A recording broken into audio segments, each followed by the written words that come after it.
Baik, Shalom semuanya, selamat siang Bapak Ibu peserta seminar. Apa kabarnya Anda hari ini? Kalau saya perhatikan ini adalah wajah-wajah dari anak-anak Tuhan, hamba-hamba Tuhan yang diberkati dan diurapi luar biasa, amin. Ya, saya berharap kita semua dalam keadaan sehat. Namun, jika ada di antara kita yang saat ini merasa kurang sehat, atau mungkin sedang menjalani isoman di rumah, saya mau katakan, ayo tetap semangat. Jangan kehilangan sukacita, dan tetap mengucap syukur kepada Tuhan, agar Tuhan segera memulihkan kesehatan kita, sehingga kita cepat sembuh. Ya, baik, saya Sinta Dewi akan memandu webinar ini sampai dengan selesainya nanti.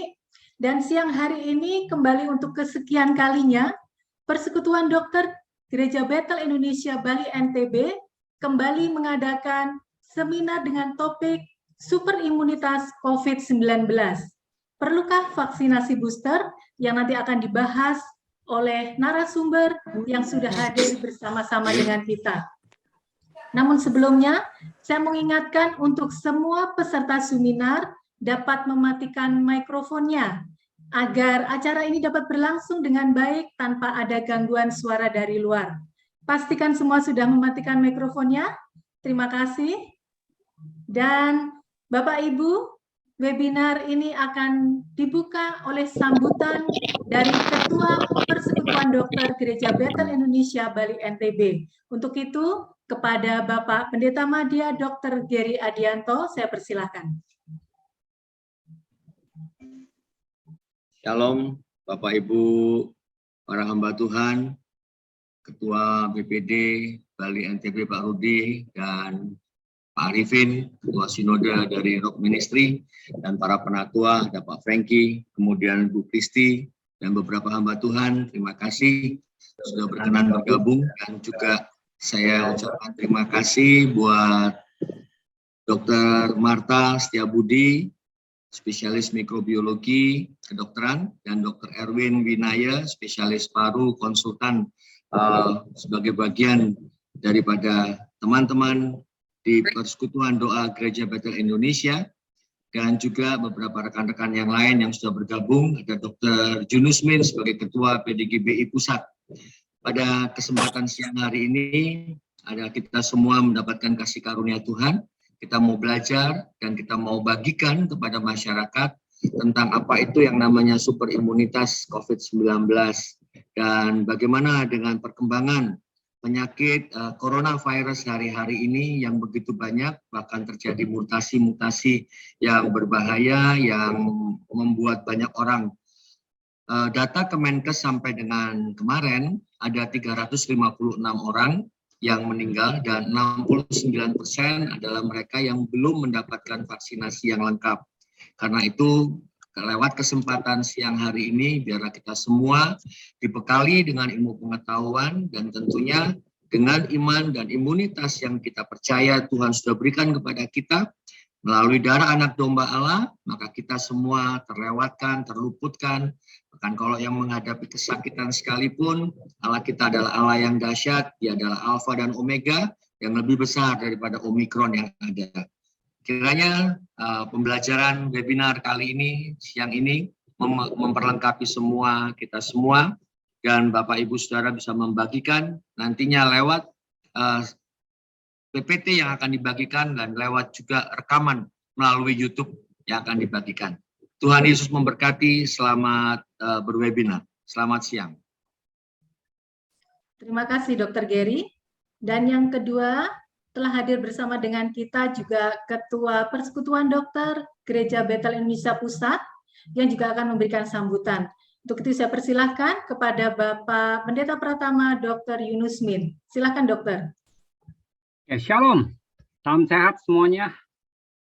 Hamba-hamba Tuhan yang luar biasa. Kepada yang terhormat, Bapak Pendeta di MTH sebagai Ketua BPD GBI Bali NTB, Pak Pendeta Edi Wijaya sebagai Ketua Permas GBI NTB Bali NTB, juga Dr. Gary Adianto spesial anak, Ketua PDGBI Bali NTB, Dr. Erwin Winaya, spesialis paru konsultan dari Rumah Sakit Siloam Bali, Dr. Marta Setiabudi, Magister Biomed, spesialis mikrobiologi dari PDGB Bali, Ketua Wangi Moderator Ibu Cinta, PMC-nya dan seluruh panitia, hamba-hamba Tuhan, Bapak Ibu yang peserta yang kami hormati, juga tak lupa pastor senior kami, Pak Timotius Arifin, yang kami hormati. Puji Tuhan, oleh anugerah Tuhan Yesus yang hari ini kita bisa mengadakan kembali webinar berkelanjutan dengan topik yang sangat menarik, yang mungkin sedang tren ya, mengenai varian Omicron, juga vaksinasi booster yang banyak masyarakat masih mempertanyakan soal vaksinasi booster ini. Seperti yang kita ketahui, individu yang telah diberikan vaksinasi primer lengkap akan mencapai kadar antibodi yang cukup baik, adekuat. Namun seiring waktu, antibodi tersebut akan menurun ya, sehingga perlu diberikan booster atau vaksin yang ketiga untuk memberikan kekebalan untuk mencegah terjangkitnya terpapar infeksi COVID-19, terutama di masa varian Omicron yang sedang meningkat ini. Pada webinar kali ini, kita mendapat dua narasumber yang luar biasa yang sangat berkompeten di bidangnya masing-masing, akan menjelaskan secara komprehensif masalah apa itu hybrid immunity atau super imunitas COVID, dan mungkin akan dibahas juga mengenai varian Omicron maupun perlukah kita vaksinasi booster, karena masih banyak orang mempertanyakan hal itu ya. Mungkin akan dijelaskan lebih detail oleh para pakarnya ya. Akhir kata, kami doakan webinar ini akan memberikan kita suatu wawasan yang lebih baik, pencerahan yang sangat bermanfaat ya. Selamat mengikuti webinar PDGBI. Tuhan Yesus memberkati semuanya. Terima kasih Dr. Yunus. Ya, dan yang terakhir kita akan mendengarkan sambutan dari Ketua Badan Pekerja Daerah Gereja Bethel Indonesia Bali NTB yang nanti akan dilanjutkan dengan doa pembukaan. Saya mohon kesediaan Bapak Pendeta LD Rudi MTH, dipersilahkan. Shalom, selamat siang Bapak Ibu Saudaraku yang dikasihi oleh Tuhan. Kita mendapat kesempatan untuk belajar, dan harapan saya kita yang ikut webinar ini bisa menjadi orang-orang yang bisa mengedukasi, memberikan literasi kepada jemaat, kepada kenalan, kepada saudara kita, supaya jangan kita berbicara pro dan kontra, tetapi kita bicara lebih kepada manfaat secara ilmiah. Saya percaya Bapak Ibu sekalian, webinar kita ini akan berguna sekali. Pertama-tama terima kasih untuk para dokter, Dr. Marta dan Dr. Erwin yang akan menjadi narasumber kita, dan juga moderator Dr. Wangi. Terima kasih Dr. Gary sebagai Ketua Persekutuan Dokter GBI Bali NTB dan Ketua PDGBI Pusat Dr. Junus. Terima kasih senior saya Pak Arifin, Pak Franky yang terlihat wajahnya ganteng ceria dan kayaknya virus pun takut dengan mereka. Puji Tuhan. Bapak Ibu sekalian dikasih oleh Tuhan, kita sudah memasuki kata beberapa orang gelombang ketiga. Maka tidak salah kalau kita bicara sekarang vaksin ketiga. Ada gelombang 1, vaksin 1, gelombang 2, vaksin 2. Tentunya tidak seperti itu ya matematikanya ya. Tetapi setidaknya kita bisa plesetkan bahwa ada proses di mana kita bisa memperoleh vaksin yang ketiga. Saya mempelajari sedikit saja. Vaksin merah putih atau yang awalnya disebut vaksin Nusantara, ini sekarang sudah mendapat izin ya, boleh divaksinkan tapi tidak bersifat massal dan tidak ditanggung oleh pemerintah, tetapi sifatnya adalah layanan. Jadi siapa yang mau bayar, datang ke tempat layanan. Nah itu adalah tekniknya, sel darah di dalam pasien yang akan divaksin itu diambil, diolah, lalu dimasukkan lagi. Luar biasa darah manusia, terlebih darah Tuhan Yesus. Amin. Darah yang berkuasa. Kita suka nyanyi, darahnya amat kuasa, sucikan dari dosa. Saya percaya para dokter tidak anti dengan firman Tuhan yang berkata darah Yesus juga darah kesembuhan ilahi. Bukan hanya vaksin, tetapi kita juga boleh berikhtiar. Kita harus punya effort untuk kita bisa tetap sehat, kuat, melayani, dan jadi berkat. Pada akhirnya, seluruh rekan-rekan yang hadir dalam webinar pada siang hari ini, para dokter, khususnya Ketua PD GBI, Dr. GBI di pusat, Bapak Junus, dan juga Dr. Gary, Terima kasih untuk upaya sehingga webinar ini boleh terlaksana. Tuhan memberkati. Selamat berwebinar. Kita akan berdoa. Kami bersyukur untuk kesempatan pada siang hari ini. Kami diingatkan bahwa darah manusia ini juga Tuhan pakai untuk proses kesembuhan. Terlebih darah Tuhan Yesus Kristus. Namun Tuhan juga berkenan memberkati, memberi hikmat, memberi akal budi untuk kami berupaya, untuk berikhtiar supaya kami boleh tetap sehat. Terima kasih Tuhan untuk webinar siang hari ini diberkati. Jaringan Tuhan berkati dalam nama Tuhan Yesus. Hamba-hambamu, para dokter yang akan menjadi narasumber dan juga moderator. Dan kami semua Tuhan berkati. Kami buka webinar siang hari ini dalam satu nama untuk kemuliaan nama Tuhan. Dalam nama Tuhan Yesus. Amin. Amin. Terima kasih Bapak Pendeta Eldi. Dan acara selanjutnya akan dipimpin oleh moderator kita, seorang dokter umum yang bertugas saat ini di Klinik Pratama Whiterose di Surakarta. Tanpa berlama-lama, waktu selanjutnya saya serahkan kepada Dr. Niko Yuandika. Silakan dokter. Oke, selamat siang semuanya, mendekati sore. Ya, sangat luar biasa aura positifnya hari ini. Kita mau belajar hal yang sangat menarik, hal yang sangat luar biasa untuk kita tahu, yang akan menambah pengetahuan kita untuk kita bisa menjaga kesehatan kita di era gelombang ketiga Omikron ini. Oke, langsung aja hari ini untuk pembicara kita yang pertama, saya akan perkenalkan pembicara kita yang sangat luar biasa ini, yang waktu lalu, Agustus tahun lalu, kita juga berbicara atau mendapatkan ilmu juga dari beliau. Oke, langsung saja, bisa tolong slide-nya? Ya, ini, Dr. Martha Setiabudi akan menjadi pembicara kita yang pertama. Ya, baru saja dia menyelesaikan pendidikannya, sekarang sudah menjadi spesialis mikrobiologi, kemudian sekarang saat ini bertugas di Klinik RSU Bali Jimbaran. Langsung saja untuk waktu dan tempat saya persilahkan untuk Dr. Martha, dan jangan lupa untuk para pendengar, untuk para penyimak, apabila ada pertanyaan apapun itu yang terbesit di pikiran, langsung saja diisi di kolom chat. Nanti kita dari tim akan kita kumpulkan dan kita akan bahas nanti di sesi diskusi. Baik, tanpa memperpanjang lagi, waktu dan tempat, Dr. Martha dipersilakan. Ya, Shalom, selamat siang. Terima kasih kepada Dr. Niko untuk perkenalannya. Ya.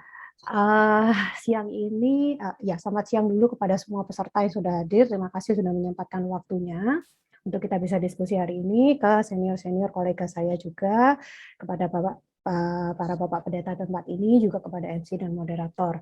Ya, siang ini saya akan sedikit berdiskusi ya, kita mau sharing bersama mengenai perkembangan mutasi virus SARS-CoV-2, perlukah vaksinasi booster. Ya, semoga belum bosan ya, karena ya mungkin berkali-kali kita harus mendengar, tapi ya kita memang harus sedikit update ya mengenai apa yang terjadi supaya kita tidak mudah termakan oleh hoax ya. Oke. Ya, sebagai suatu pendahuluan ya, ini suatu time frame atau lini waktu mengenai di COVID ini ya. Jadi sejak munculnya di tahun 2019 tidak disangka ya, ternyata sekarang sudah 2022 dan masih juga berlangsung ya. Dan tanggal 11 Maret 2020, WHO mendeklarasikan COVID ini sebagai kondisi pandemi. Artinya seluruh dunia, bukan hanya kita saja, seluruh dunia mengalami kondisi yang sama. Dan kasusnya terus berkembang dari gelombang awal, 1, 2, berbagai macam varian vaksin seperti tadi sudah disebutkan ya, sampai 1 tahun itu berlalu, Maret 2021, dan sudah tidak ada lagi yang membuat timeline, karena mungkin semua sudah lelah dengan cepatnya perubahan yang terjadi. Jadi akhirnya kita harus update masing-masing, dan saat kita menoleh ke belakang, berapa banyak yang sudah menjadi,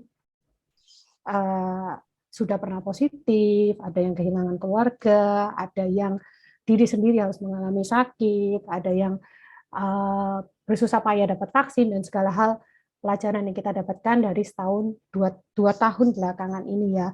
Dan sampailah kita di penghujung akhir tahun lalu 2002, di mana saat itu, nah ini ya, ini kasus seluruh dunia termasuk Southeast Asia, Indonesia ada di sana, dan di Indonesia sendiri pada menjelang akhir tahun ya, itu kita bisa lihat bahwa perkembangan kasus aktif nasional mingguan itu menurun dengan sangat drastis.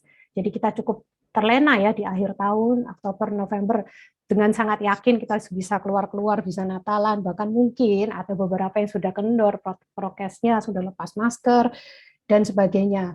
Namun di bulan November itu ya muncullah lonjakan kasus ya yang tidak umum di daerah Afrika, jadi di Afrika Selatan tepatnya.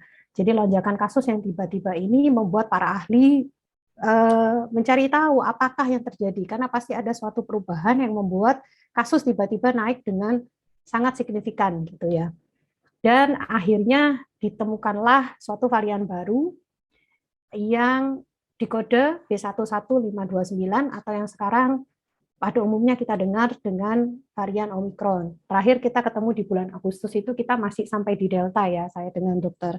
Erik waktu itu kita sharing karena kondisi saat itu cukup penting dengan berbagai banyak kasus Delta yang terjadi dan minimalnya obat fasilitas kesehatan yang saat itu masih tersedia untuk area kita juga ya. Jadi kita bersyukur hari ini kita bisa melaluinya, walaupun ya ada ya pelajaran yang kita bisa dapatkan dari sana, sampailah kita juga di Omicron ini akhirnya. Jadi tanggal 26 November 2021 WHO menyatakan ada suatu varian yang menjadi concern atau menjadi perhatian, yaitu varian Omicron ini. Kita akan sedikit belajar yang mengenai varian Omicron ini. Jadi kalau kita lihat klasifikasi varian dari mutasi-mutasi yang terjadi itu ada 3, dibagi 3. Kita sedikit review ya. Yang pertama adalah varian of interest. Ini yang ya masih diperhatikan lah ya, dilihat apakah varian ini akan berubah menjadi concern atau tidak gitu ya. Sedangkan ada varian lagi yang disebut varian of concern yang menimbulkan perhatian karena ada perubahan sifat karakteristik dari virus tersebut yang bisa mengubah keadaan, entah dari segi vaksin, imun, atau dari segi penanganan dan diagnosis juga. Dan ada yang disebut varian of high consequence. Ya, ini butuh penelitian lebih lanjut, apakah varian of concern akan bisa naik ke varian of high consequence. Nah, saat ini segala varian yang diduga bisa mengubah karakteristik yang cukup bermakna tadi masuk di VOC, dan itu termasuk di dalamnya adalah Omicron ini. Jadi terdeteksi pertama kali bulan November 2021 dinyatakan sebagai varian of concern terkait dengan kemungkinan dia bisa immune escape dan peningkatan potensi transmisi. Varian SARS-CoV-2 ini dari yang awal itu dengan mutasinya terjadi di gen S ya, yang lebih tinggi dibandingkan varian sebelumnya. Potensinya ini untuk kondisi-kondisi yang disebutkan tadi itu sebenarnya perlu monitoring lebih lanjut. Mungkin ada yang ingat gambar yang saya share di sebelah kanan atas ini ya. Jadi secara umum virus itu mengalami mutasi, biasanya memang banyak di bagian luar ya. Ini virus COVID-19 ini atau SARS-CoV-2 ini itu suatu virus RNA yang sebenarnya dia cukup sederhana, dia gennya tidak protein yang dibawa tidak banyak, gennya juga, jadi tidak rumit ya sebenarnya. Dan gen S itu adalah spike-nya ini, karena dia terus bersentuhan di reseptor, dia punya kemampuan untuk menyesuaikan diri juga, untuk bertahan hidup dan sebagainya. Akhirnya berubahlah bagian luarnya ini. Dan perubahan ini sebenarnya sudah terjadi dari varian sebelumnya di Delta. Namun pada varian Omicron perubahannya lebih banyak lagi gitu ceritanya ya. Jadi kemampuannya dia untuk menempel di reseptornya atau di tempat dia menempel di tubuh manusia untuk memperbanyak diri itu menjadi berubah. Dan perubahan itulah yang ditengarai sebagai hal yang menyebabkan dia mudah transmisi ya dari satu ke yang lain dan replikasinya sangat cepat gitu. Jadi dia menempel di S2 ya, ini tidak hanya ada di lung sel sebenarnya, cuman ini kita contoh yang duluan ya. Oke, kalau kita lihat dari kemampuan dia transmisi, ini diduganya dia transmisi sangat cepat. Kenapa? Karena waktu itu ibarat kata ya, kalau Delta itu mencapai angka 40% dari keseluruhan itu atau puncaknya dia ya, itu membutuhkan waktu 100 hari misalnya. Di 100 hari yang sama, Delta mencapai puncaknya. Dan kan kita untuk Omicron kita belum tahu nih ya puncaknya sampai kapan ya, ini naik sampai kapan kita masih belum tahu. Tapi dengan tinggi puncak Delta yang sama, yang waktu itu terjadi dalam 100 hari, itu terjadi di varian Omicron di less than 25 days ya. Jadi terjadinya tersebar dengan sangat cepat, bahkan kita masih belum lihat nih puncak gunungnya berada di mana. Tapi diperkirakan dia saat ini dalam berapa dulu? Mungkin di Indonesia ini baru-baru masuk ya, mungkin sedang berada di sini gitu ya. Nah, akhirnya tiba juga lah Omikron itu di Indonesia. Jadi waktu kita awal-awal Natal, terus awal tahun baru kita masih tenang, terutama di Bali masih belum terasa apa-apa, tapi Jakarta sudah mulai masuk. Dan kita perlu menyadari bahwa pembawa virus ini tuh manusia gitu ya.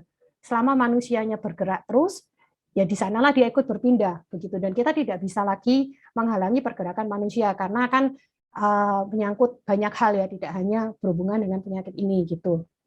Jadi pemerintah sudah mengingatkan untuk disiplin prokes. Kemudian sudah diperkirakan bahwa Omikron akan mencapai puncak Maret. Ya memang sudah Februari aja sudah terasa. Saya sih berharap kita sudah sampai di ujung gunung gitu loh. Saya berharap kita sudah mulai turun ya, slide down. Tapi ya kita masih belum tahu, hari demi hari kita masih ikutin kasus dan perkembangannya. Tapi kalau kita lihat ini Januari sudah naik dan sampai di Februari, ini update sampai terakhir kemarin, saya ambil dari ini datanya sebenarnya punya Kemenkes ya, tapi jadi seluruh Indonesia dan di Bali sendiri juga angkanya masih cukup tinggi, 2 hari ini stabil di 40.000 di seluruh Indonesia ya, dan cepat sekali ya, seperti tadi ya prediksi angkanya juga. Oke, saya lihat karakteristiknya ya, karakteristik Omikron. Secara gejala yang khas ya, hidung tersumbat, rhinore itu pilek, batuk nyeri tenggorokan, terutama tenggorokannya gatal. Jadi tidak enak menelan, seperti ada yang mengganjal, kemudian mudah lelah, fatigue ya, malaise banget gitu, lemas, sakit kepala, pusing, nyeri otot, demam. Ini yang secara umum saya kumpul-kumpulkan dan dari berbagai sumber. Jadi memang secara umum gejala Omikron ini sangat dekat dengan gejala flu ya, memang mirip dengan gejala influenza. Secara umum saya lihat jarang terjadi anosmia seperti pada Delta, tapi masih mungkin terjadi juga. Tapi lebih banyak ke gejala di saluran pernafasan atas. Ini nanti mungkin dari Dr. Erwin akan menjelaskan lebih jauh ya mengenai ini. Tapi karakteristik dari varian Omikron ini dikatakan dia bereplikasi lebih banyak dan lebih cepat di daerah bronkus atau saluran nafas bagian atas ya, kayak kalau kita lagi infeksi batuk-batuk disebut dokter tuh bronkitis misalnya dari X-ray-nya itu di bronkus. Jadi sampai di atas ya. Jadi berbeda dengan varian sebelumnya, originalnya atau varian Delta yang ya replikasinya itu banyak di alveolus di bagian parunya sendiri, jadi dia menyebabkan yang gangguan pernafasan seperti saturasi yang menurun dari oksigen, hypoksia, kemudian pneumonia. Jadi X-ray-nya itu bahasa ininya ground glass appearance ya, jadi dia putih gitu seperti pada pneumonia gitu ya. Ini nanti Dr. Erwin mungkin lebih jauh bisa menjelaskan bagian klinis ini. Namun dari penelitian ini itu muncullah suatu hipotesis bahwa infeksi varian Omikron ini memang lebih cepat nyebar, namun keparahannya lebih rendah begitu ya. Namun demikian keparahan itu tidak pernah bisa ditentukan hanya dari lokasi replikasi virus, tapi juga berbagai faktor yang lainnya seperti kondisi imunnya pasien sendiri, komorbiditasnya, dan lingkungannya juga. Lokasinya, paparannya seberapa banyak, usianya, kemudian vaksinasi, status vaksinnya. Jadi banyak hal itu yang mempengaruhi yang kita tidak boleh terlengah dengan kata-kata, oh Omikron ini ringan, gitu ya.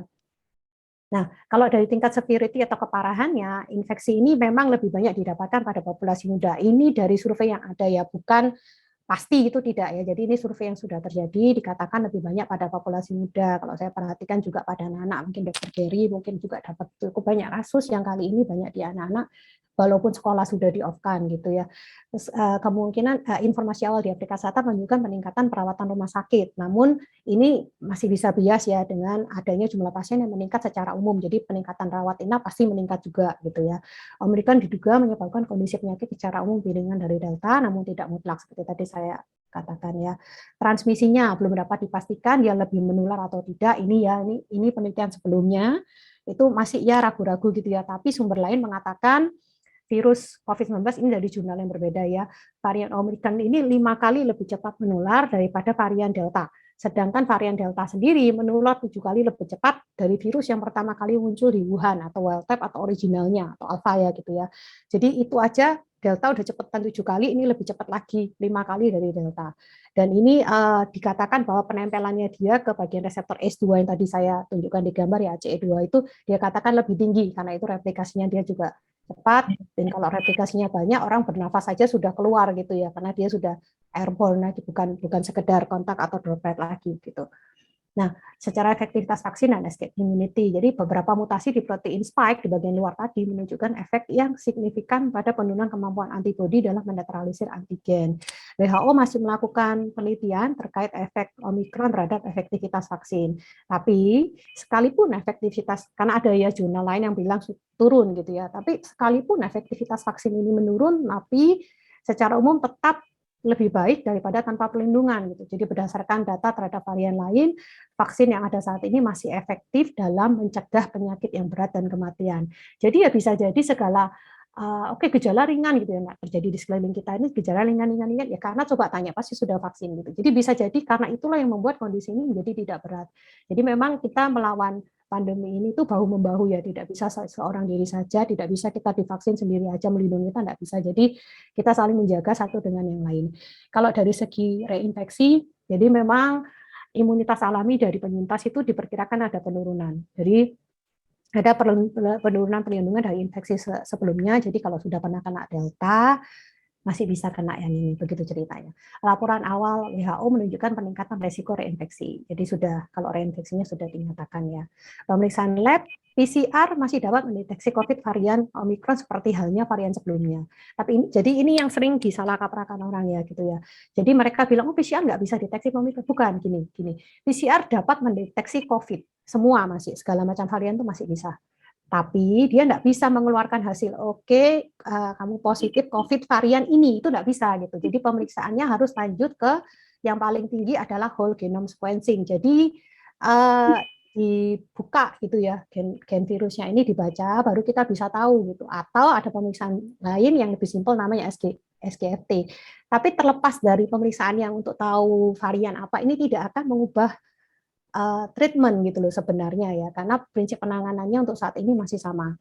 Jadi untuk pemeriksaan lain seperti tes antigen untuk saat ini sih masih kita pakai karena modalitas kita juga terbatas, tapi sejauh ini masih terbaca juga kok kalau CT value-nya di angka tertentu ya, kalau CT value-nya sudah tinggi sama aja seperti Delta juga tidak terbaca gitu.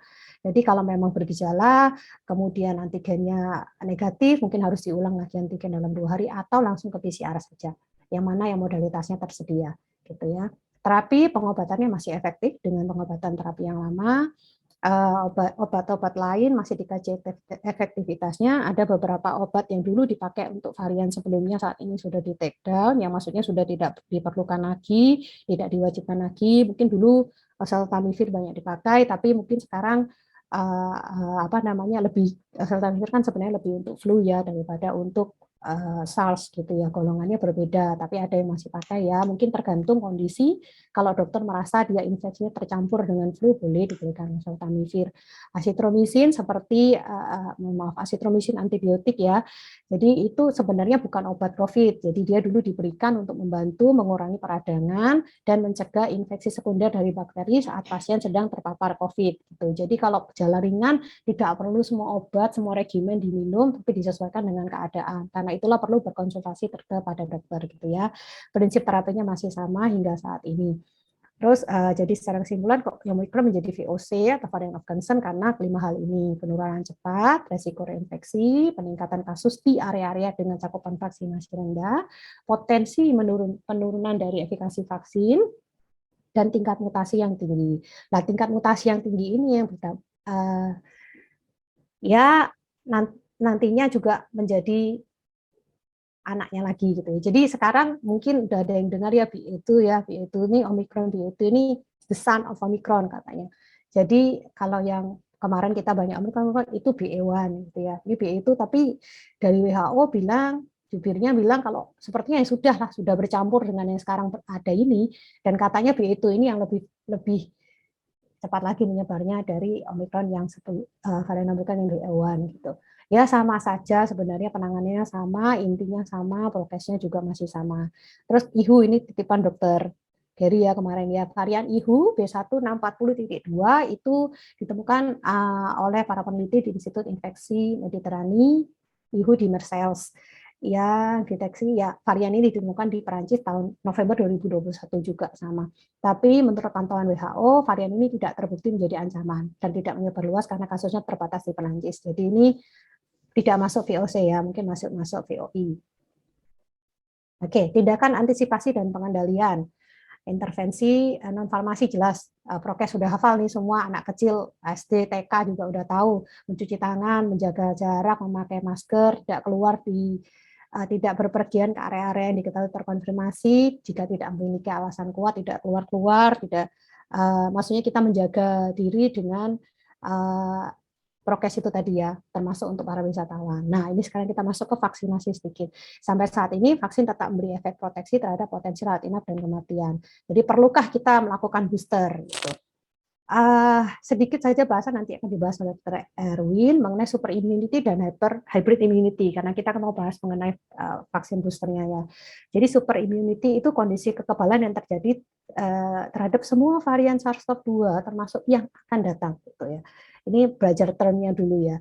Terus hybrid immunity adalah hybrid seperti namanya dua ya, individu yang punya riwayat COVID-19, jadi punya natural immunity dan vaksinasi atau artificial immunity ini ya.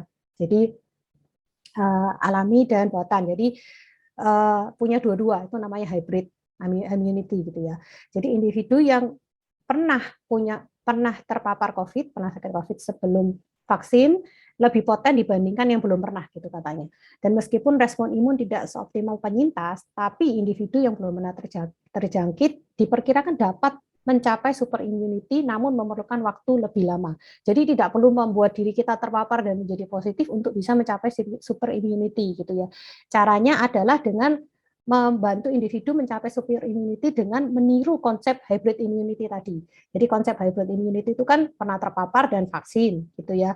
Dan orang-orang yang tidak pernah terpapar itu gimana sih caranya supaya dia bisa mencapai imun yang lebih baik? Nah, ini booster jawabannya. Jadi dan booster ini ya nanti adalah penelitian dari jurnal-jurnalnya akan saya bahas sedikit, dapat membuat imun orang itu ya jelas lebih baik ya, walaupun masih bisa kena tapi jelas lebih melindungi atau memberikan proteksi.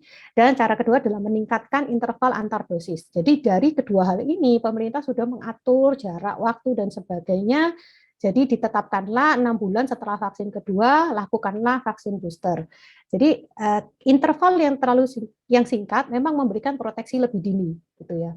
Tapi untuk meningkatkan nilai antibodi mencapai puncak yang lebih bagus, intervalnya panjang. Lah panjangnya ini memang ada range-nya gitu, ada range sekian sampai sekian gitu, dan tentu saja memang tetap akan berbeda karena tergantung imun setiap orang. Jadi interval waktu yang sudah diberikan pemerintah ini sudah pilihan yang terbaik dari penelitian-penelitian yang sudah ada untuk mendapatkan super immunity, itu ceritanya. Nah, ini gambarannya ya.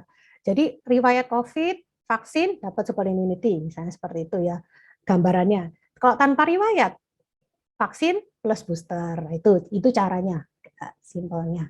Jadi kalau dari berdasarkan jurnal, ada beberapa jurnal yang menunjukkan bahwa terjadi suatu netralisasi silang gitu. Dari Rosler et al. Dibilang dan netralisasi silang, yaitu netralisasi atau kemampuan antibodi atau imun kita itu untuk melawan varian Omikron walaupun belum diperkenalkan oleh.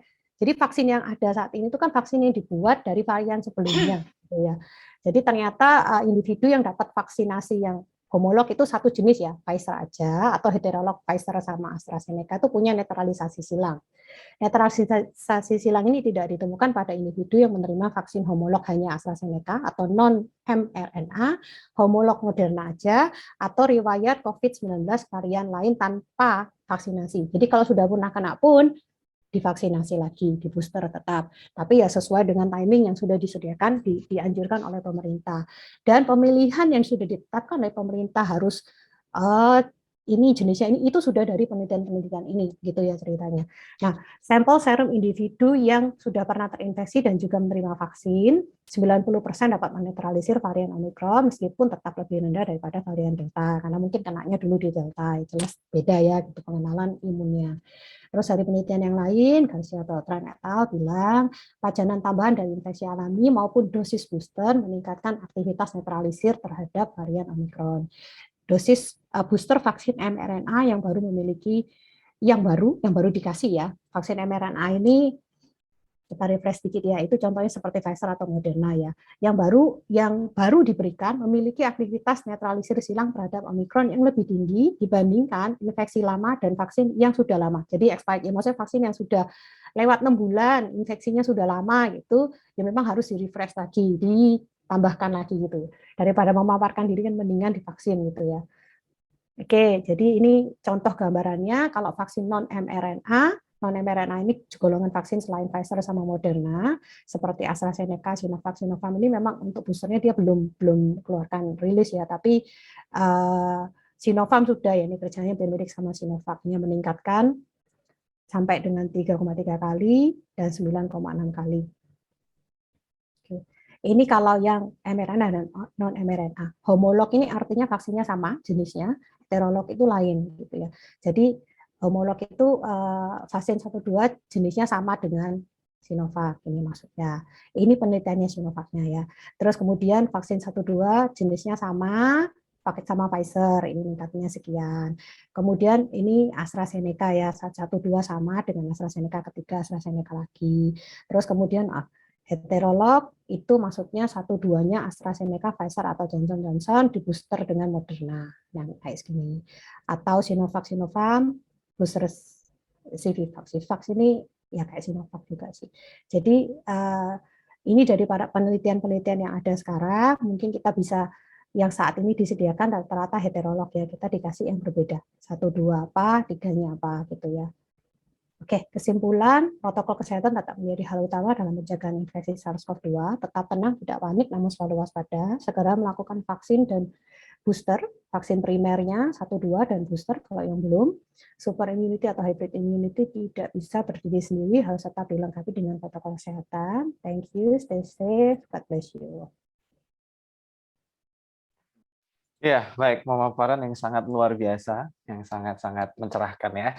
Kita sekarang udah mulai ngerti gambaran antara hybrid immunity, super immunity, dan kita juga ngerti gimana kondisi Omicron yang saat ini terjadi. Sekali lagi saya ingatkan untuk para peserta webinar untuk menaruh semua pertanyaan apapun yang kalian ingin tahu, ingin kalian tanyakan di kolom chat, yang nanti akan kita bahas setelah kita pembicara dari materi kedua menyampaikan materinya. Langsung untuk materi berikutnya akan dibawakan oleh dokter spesialis paru-paru. Slide-nya. Ya, Dr. Erwin Winaya, spesialis paru, yang sekarang bekerja di Rumah Sakit Siloam, Bali. Mungkin beberapa dari teman-teman semua banyak yang sudah mengenal beliau. Nah, untuk waktu dan tempat, langsung saya persilahkan ke Dr. Erwin untuk menyampaikan materinya. Terima kasih. Ya, terima kasih Dr. Niko. Terima kasih. Selamat siang semuanya. Shalom, salam sejahtera. Pada sore hari ini, saya ingin menyampaikan mengenai super immunity. Tadi sudah banyak dibahas oleh Dr. Marta. Saya kira ada beberapa slide yang mungkin kita membahas dengan cara yang sama, tapi mungkin nanti tidak saya ulang kembali. Saya akan lebih menekankan untuk yang mungkin belum disampaikan.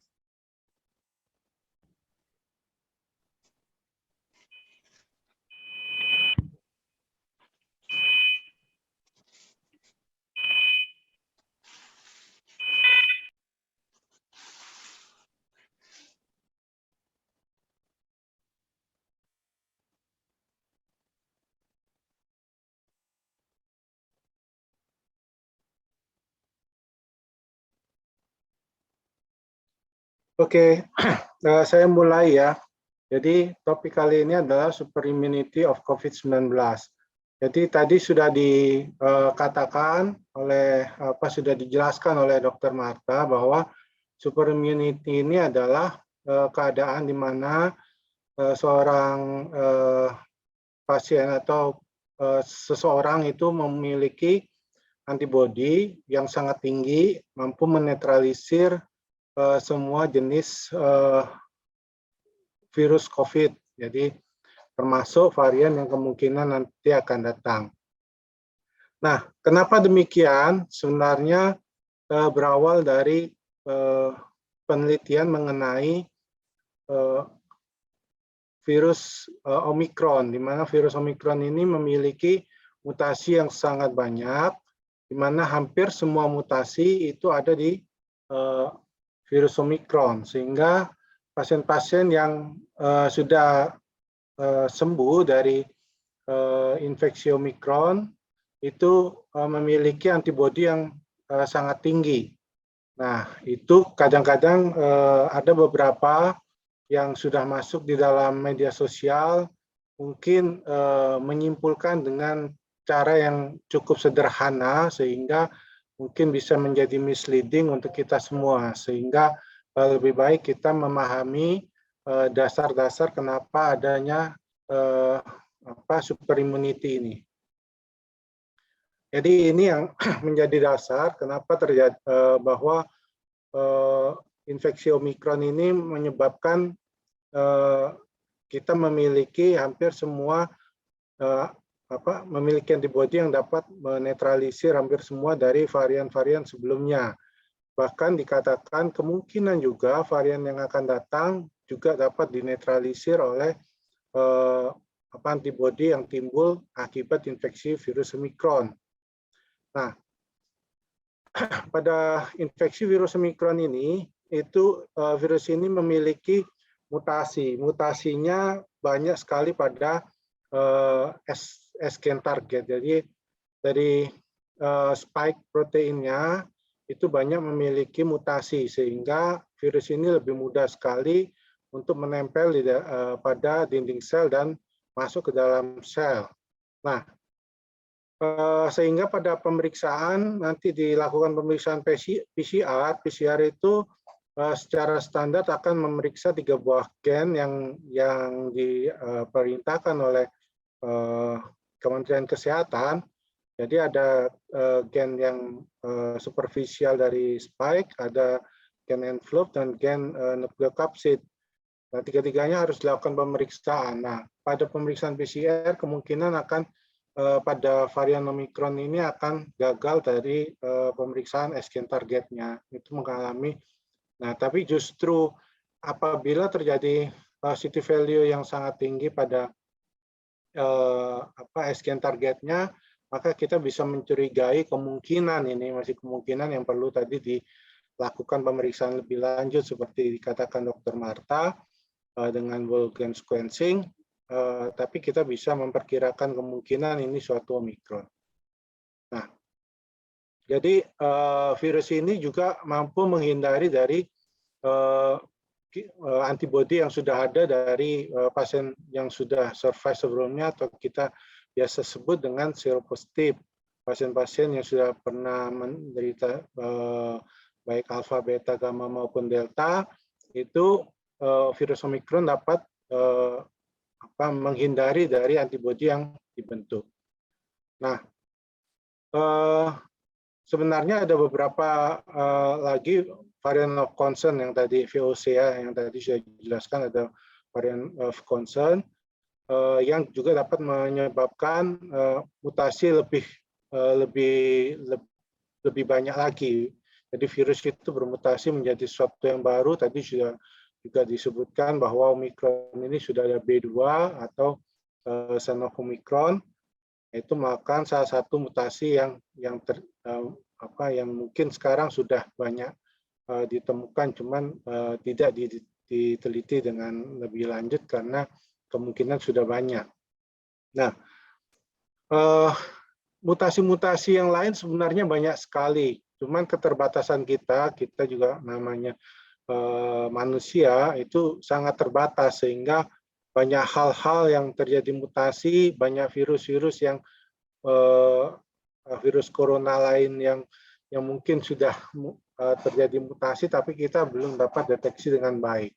Nah, pada saat ini memang terjadi peningkatan lonjakan kasus yang ditengarai kemungkinan Omikron, kemungkinan juga ada virus mutasi yang sudah muncul, cuman kita belum bisa mendeteksinya dengan baik. Nah, tadi ini sudah ditampilkan oleh Dr. Marta bahwa memang pada Omikron ini terjadi peningkatan replikasi, itu ditekankan bahwa sampai 70 kali lipat pada di bronkus atau saluran, jadi di bronkus ke saluran napas yang lebih atas. Nah, jadi dengan demikian, kalau orang itu mengatakan bahwa infeksi Omikron ini dengan gejalanya lebih ringan, saya kira bukan lebih ringan, cuman mungkin organ yang diserang adalah organ yang bukan organ vital. Kalau misalnya Delta lebih banyak bereplikasi di saluran pernapasan bagian bawah sampai parenkim paru, itu maka organ yang vital yang dia serang, di mana kita memerlukan tempat untuk pertukaran oksigenasi di dalam paru menjadi terhambat.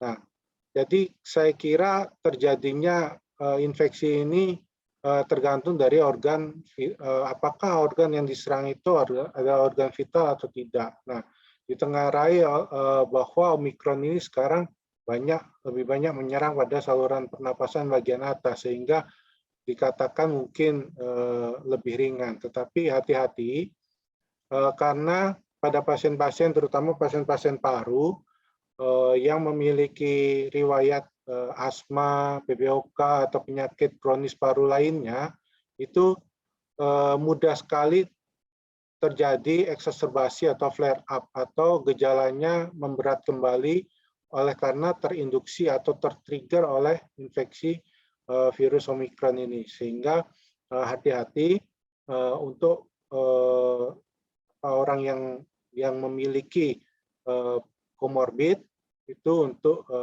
tetap menjaga kondisi tubuhnya supaya tidak sampai terinfeksi oleh Omikron. Jadi gejala tadi sudah disebutkan cukup banyak. Yang paling banyak selama ini yang sering saya jumpai adalah batuk, pilek, demam, sama nyeri tenggorokan. Ya, jadi di data ini disebutkan memang pada 37 pasien ini masih penelitian yang di awal. Pada saat ini yang menjadi menjadi kalau infeksi Delta waktu itu menjadi khas apabila ada penurunan penciuman atau pengecapan. Pada yang sekarang yang menjadi khas adalah nyeri tenggorokan. Jadi pada saat Anda memiliki keluhan nyeri tenggorokan dengan demam, itu kemungkinan besar Anda mendapat infeksi untuk virus COVID yang varian Omikron. Nah, jadi ini gejala klinis yang sering muncul. Jadi tetap disertai oleh gejala umum lainnya pada penyakit infeksi seperti mudah lelah, sakit kepala, dan nyeri otot karena adanya demam. Nah, jadi ini salah satu dari ronsen pasien yang mengalami infeksi virus Omikron.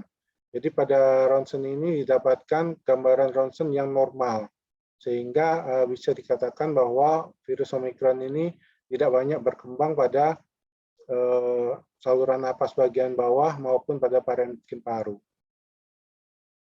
Nah, penularannya sangat cepat. Tadi sudah ditampilkan data bahwa di Afrika terjadi lonjakan kasus yang cukup tinggi. Sama hanya pada waktu di infeksi Delta. Ya, Delta tiba-tiba terjadi lonjakan yang sangat tinggi pada negara India. Pada saat itu saya tidak mempercayai bahwa itu merupakan suatu varian yang baru seperti yang dikatakan oleh Kementerian Kesehatan dari India. Saya kira itu karena memang India sudah melonggarkan untuk prokesnya. Namun demikian ternyata laporannya membuktikan bahwa memang terjadi varian yang baru, yaitu varian Delta waktu itu di India. Jadi begitu ada lonjakan kasus yang cukup tinggi di Afrika Selatan, sehingga langsung dilakukan penelitian yang kemudian menghasilkan bahwa adanya varian baru yang cukup sangat cepat penularannya, yaitu Omikron. Nah, jadi sangat hati-hati jika terjadi ledakan kasus di negara manapun itu, maka kemungkinan akan muncul suatu variasi mutasi dari COVID yang baru. Nah, sekarang dampak dari vaksin. Vaksin sampai saat ini memang masih memiliki potensial yang baik. Jadi terutama untuk mencegah terjadinya penyakit yang berat dan untuk menghindari dari kematian. Nah, tadi sudah disampaikan juga oleh Dr. Marta bahwa kecepatannya sangat tinggi sekali. Jadi tadi disampaikan di data kurang dari 25 hari sudah mencapai jumlah kasus baru harian yang mendekati puncak dari Delta. Nah, jadi yang menjadi berbahaya adalah jika pasien yang perlu mendapatkan treatment ini terjadi dalam waktu yang singkat dan banyak sekali yang jatuh sakit dan perlu pengobatan, maka itu menyebabkan layanan kesehatan menjadi terganggu, dan layanan kesehatan yang terganggu ini lama-lama akan menyebabkan kolaps. Seperti pada beberapa rumah sakit yang saat ini sudah menutup beberapa layanan oleh karena dari petugas dan stafnya sendiri juga sedang terinfeksi virus Omikron. Jadi sangat diperlukan kehati-hatian, paling tidak jangan sampai kita sakit bersamaan. Nah, oleh karena itu lakukan prokes yang baik, jangan lupa untuk diikuti dengan vaksinasi yang baik. Nah, derajatnya ini masih belum bisa dipastikan bahwa kalau Omikron ini memang dari beberapa laporan masih memiliki karakteristik gejala yang tidak membawa dampak tinggi pada kematian. Namun demikian, seperti tadi yang sudah saya jelaskan, jika terjadi sakit secara bersama-sama dengan sampai memerlukan pelayanan kesehatan yang bersama-sama, itu akan sangat menyulitkan, sehingga sebagian akan tidak dapat mengakses untuk pelayanan kesehatan. Ini yang menyebabkan fatalitas yang akan semakin meningkat. Jadi terapinya kurang lebih masih sama. Jadi kita tetap waspada untuk tetap memeriksakan marker-marker infeksi untuk mencegah kemungkinan terjadinya sitokin storm. Meskipun kemungkinan besar pada varian Omikron ini terjadinya sitokin storm ini lebih kecil. Namun demikian, pada kemarin saya merawat 3 pasien di rumah sakit, yang 2 sudah mengarah untuk terjadinya sitokin storm. Padahal gejalanya tidak terlalu berat, memang sudah ada hipoksia tetapi masih ringan, tapi sudah mengarah ke arah sitokin storm. Jadi hati-hati, jangan terlalu meremehkan untuk setiap gejala yang muncul pada infeksi virus Omikron.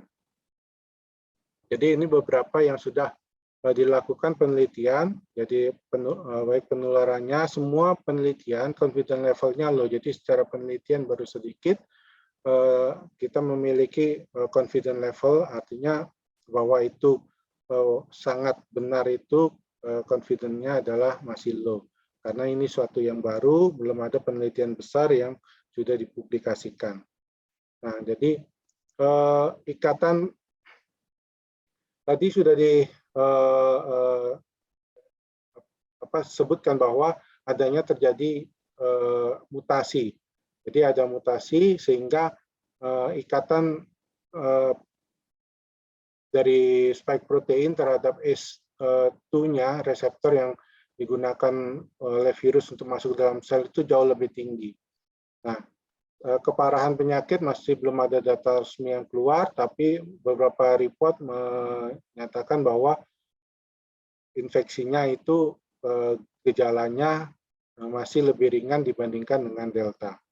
Nah, jadi imunitas alami. Jadi pada para penyintas atau yang kita secara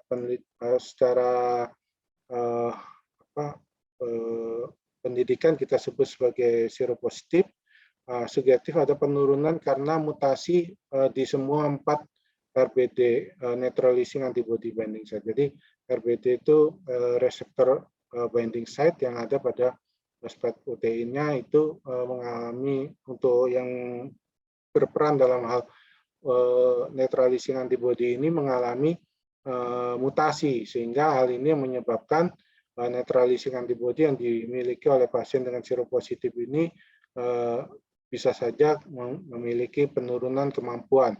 Selain itu ada spike mutasi pada spike di terminal domainnya, itu juga menyebabkan adanya kecepatan dari virus ini untuk bereplikasi dan menyebar ke sel-sel yang lainnya untuk menginfeksi di sel yang baru.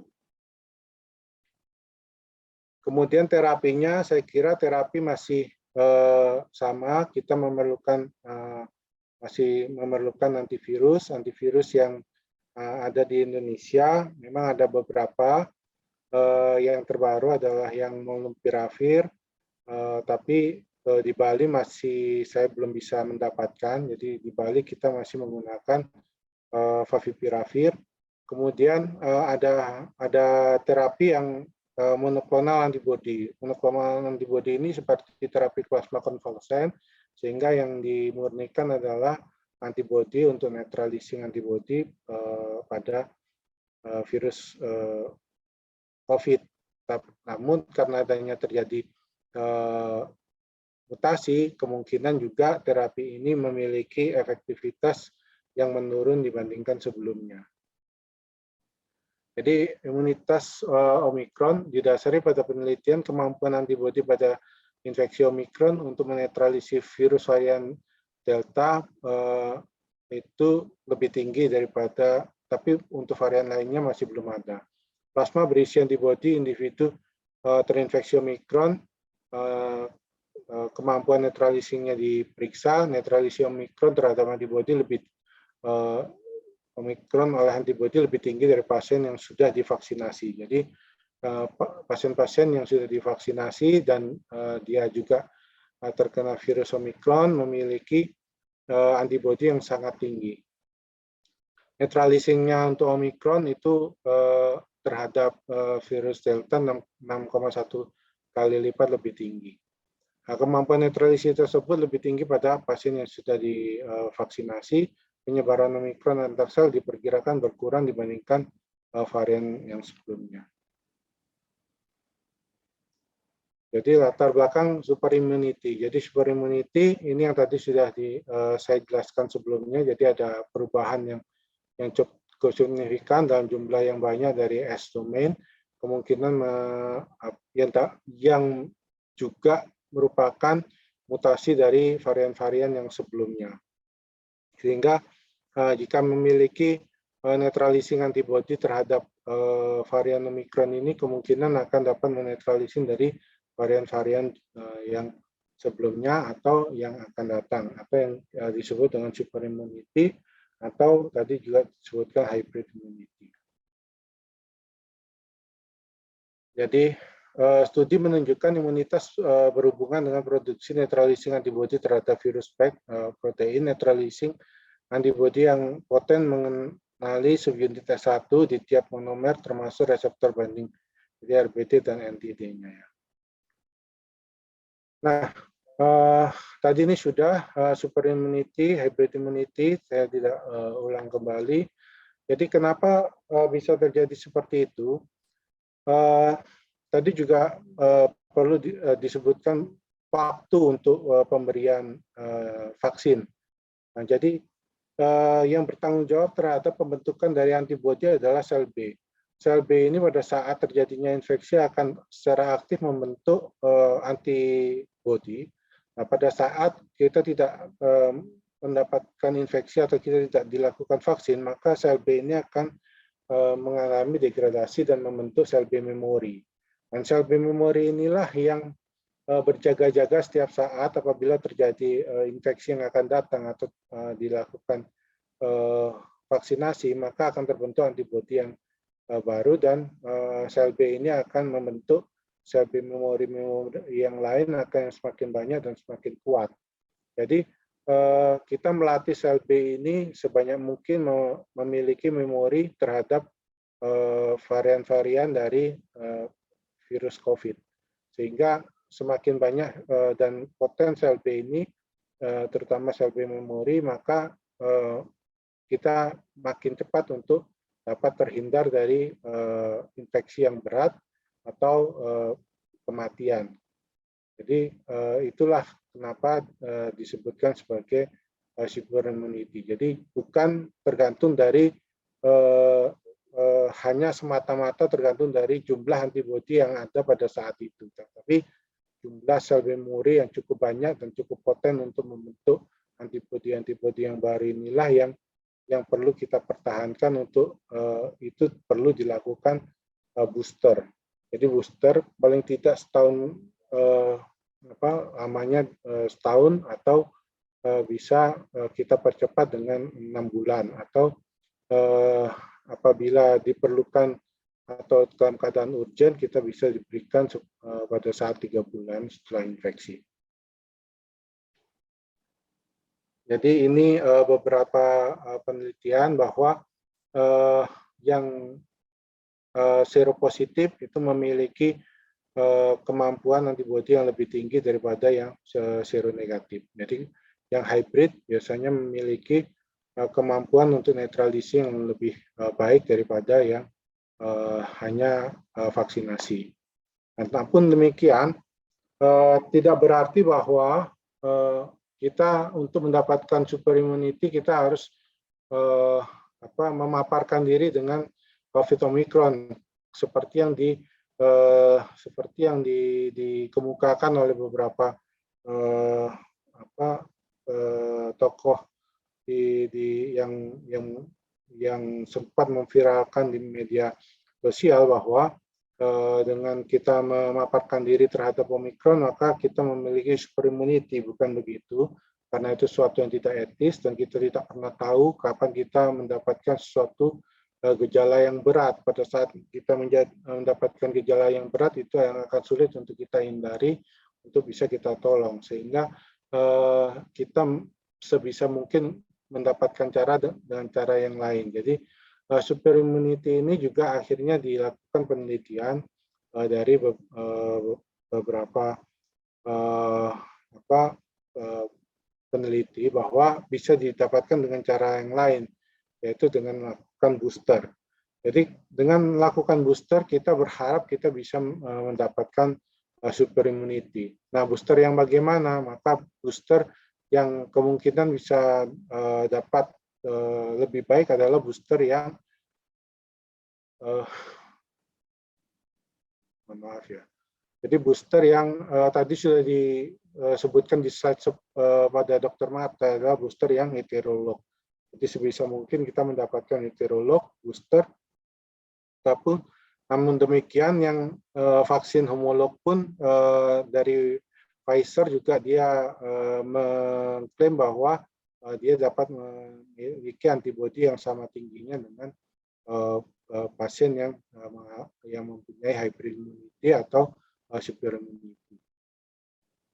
Jadi ini jadi interval yang paling baik dari penelitian pada vaksin Pfizer adalah 10 minggu.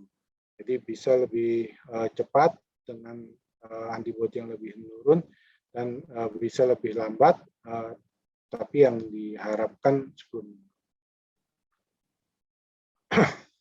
Jadi ini tergantung dari kapan sebaiknya dilakukan vaksinasi, tergantung dari kesempatan. Ada kemudian berapa banyak terjadinya infeksi yang seperti sekarang Indonesia ini, saya kira lebih cepat mendapatkan vaksin booster lebih baik. Jadi seperti itu.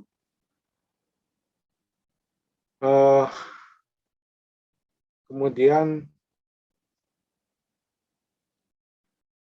untuk masih perlu studi lebih lanjutan untuk menganalisis super immunity terhadap varian Omicron. Menurut laporan awal studi laboratorium, super immunity dapat memberikan sebagian perlindungan dari varian Omicron. Jadi super immunity ini tidak pasti bahwa kalau kita sudah vaksin atau kita sudah vaksin 2 kali dengan booster atau kita sudah vaksin dan pernah terinfeksi Delta, kita pasti aman dengan Omicron, itu belum tentu.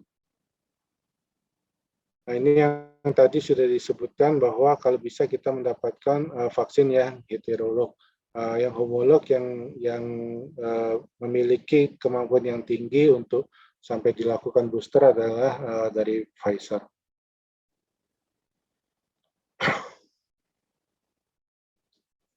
Jadi ini adalah neutralizing titer yang semakin meningkat seiring bertambahnya waktu antara vaksinasi mRNA breakthrough infection hingga 120 hari. Jadi pasien yang diberikan vaksinasi booster itu terus dia pada bukan pasien, pada yang orang dengan seropositif ya, sudah pernah dengan vaksin booster, itu akan terus dia meningkat antibodinya sampai 120 hari ke depan. Nah, ini ada juga penelitian bahwa yang didapatkan dari booster itu memiliki kemampuan antibodi yang cukup tinggi, sehingga bisa juga mengalahkan dari yang seropositif dengan booster vaksin booster. Nah, itu masih memerlukan penelitian yang lebih lanjut, tapi ini ada penelitian yang mengatakan bahwa dengan vaksin saja itu sudah kita memiliki antibodi yang cukup tinggi. Ini tadi sudah, ini saya kira itu yang bisa saya sampaikan, mungkin nanti lebih banyak ke diskusi. Terima kasih. Oke, terima kasih banyak untuk Dr. Erwin yang pemaparannya sangat luar biasa. Saat ini kita tiba di sesi diskusi, teman-teman. Untuk pertanyaan pertama mungkin saya akan tanyakan, ini ada chat pertama yang masuk ke direct message saya dari Benny. Oke, untuk Dr. Marta, jika gejala Omicron itu sama dengan flu, apa yang membedakan orang yang sedang flu dengan orang yang terpapar dengan Omicron? Apakah orang yang terkena flu harus melakukan swab, Dr. Marta? Silakan dijawab, Dr. Marta. Ya, sebenarnya sih mirip ya, memang mirip gitu. Yang bisa kita tahu dia berbeda atau tidak itu yang memang dari hasil swab itu. Kalau di swab positif ya berarti dia COVID, kalau di swab negatif berarti dia gejala flu. Dan biasanya memang swabnya sendiri pun ya bisa jadi tetap false negatif gitu ya. Jadi yang membuat orang harus mencari tahu ini COVID atau bukan itu kan karena tingkat penyebarannya itu tadi kan. Jadi karena itu kita mencari tahu, mungkin ada orang yang bahkan gejalanya sangat ya ringan lah, tapi kalau dia ngenain orang lain yang berpotensi untuk menjadi berat kan itu yang, atau anak yang belum divaksin, orang tua ya itu kan yang menjadi atau satu kantor gitu bahkan kan, jadinya di situ sih perlunya kita melakukan diagnosis itu. Jadi bukan sekedar mengobati tapi kita tracing gitu. Begitu sih sebenarnya ya. Kita nggak tahu kalau belum dites ya, kita nggak tahu gitu. Mirip soalnya. Oke. Iya. Iya, Pak Beni. Jadi memang gejalanya mirip, tapi fokusnya seperti Dr. Marta bilang, fokusnya adalah untuk kita mencegah penularan supaya tidak terjadi breakout yang bisa merusak sistem kesehatan yang sekarang sedang ada atau sistem ekonomi. Jadi supaya nggak ada breakout. Itu ya Dr. Marta ya. Makanya ya, harus disebab. Ya, dan kalau virus tuh banyak ya terjangkit di satu, maksudnya varian ini tiba-tiba tinggi gitu, nanti resikonya mutasi lagi loh, memang begitu memang selalu. Karena dia kan mencari cara, gitu. Jadi kita menghambat juga supaya tidak terlalu cepat. Tujuannya juga untuk mencegah mutasi yang berubah, betul juga. Ya. Oke. Oke, semoga bisa menjawab untuk Benny ya. Saya akan bacakan karena ini pertanyaannya banyak ini dokter-dokter. Ya, semuanya sangat semangat untuk belajar hari ini. Ya, saya langsung ke pertanyaan kedua dari Ingrid. Oke, saya barusan kena COVID PCR Kamis kemarin. Ini hari Sabtu. Kemudian dapat obat batuk pilek, demam, nyeri, sama nyeri otot sama vitamin obatnya. 7 macam. Saya tidak dapat obat antivirus karena kata dokter rumah sakit gejalanya ringan. Sejauh mana obat antivirus ini efektif untuk yang seperti saya dengan gejala ringan? Mungkin untuk Dr. Erwin sebagai pakarnya bisa dijawab.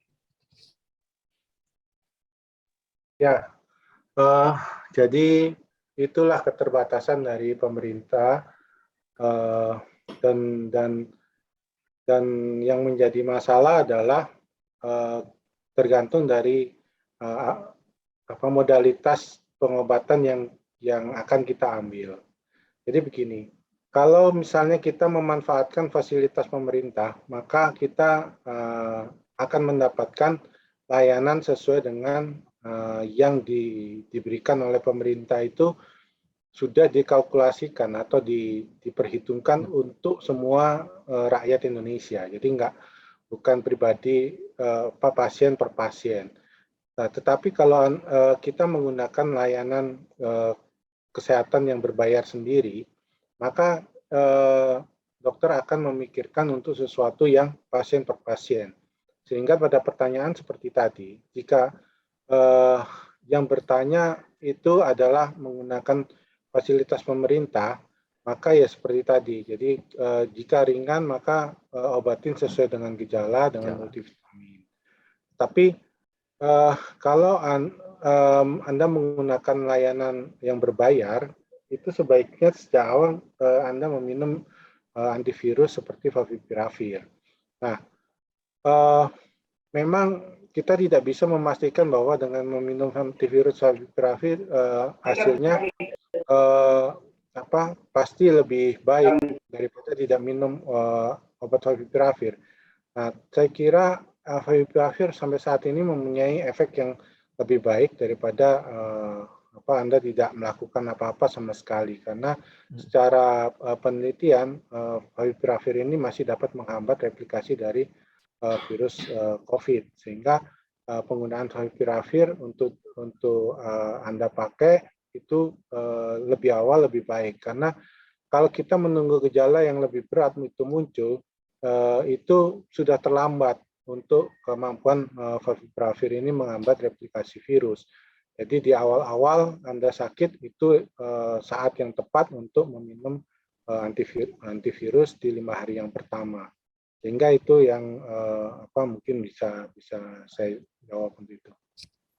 Oke, Dr. Erwin, mungkin saya tambah pertanyaannya, Dr. Erwin. Ini sebenarnya banyak sekali ya, saya juga dari pasien-pasien saya. Misalnya dengan pasien gejala ringan, dia minta antivirus. Memang dari pemerintah dia kalau ringan tidak direkomendasikan ya, Dr. Erwin. Tapi begitu dia minta, saya akan kasih dia antivirus favipiravir. Nah, yang jadi kendala adalah ketika pasiennya tahu bahwa minum favipiravir hari pertama itu adalah 2 kali 8 tablet, banyak sebanyak itu pasien jadi ragu. Nah, mungkin bisa disampaikan Dr. Erwin ke teman-teman kita sekarang ini, sebenarnya kalau ringan, dosisnya tetap perlu loading dose 2 kali 8 tablet hari pertama dilanjut dengan 2 kali 3 tablet sampai hari kelima, atau gimana untuk yang gejala ringan, apakah ada alternatif untuk cara minum favipiravir-nya, dokter? Oke.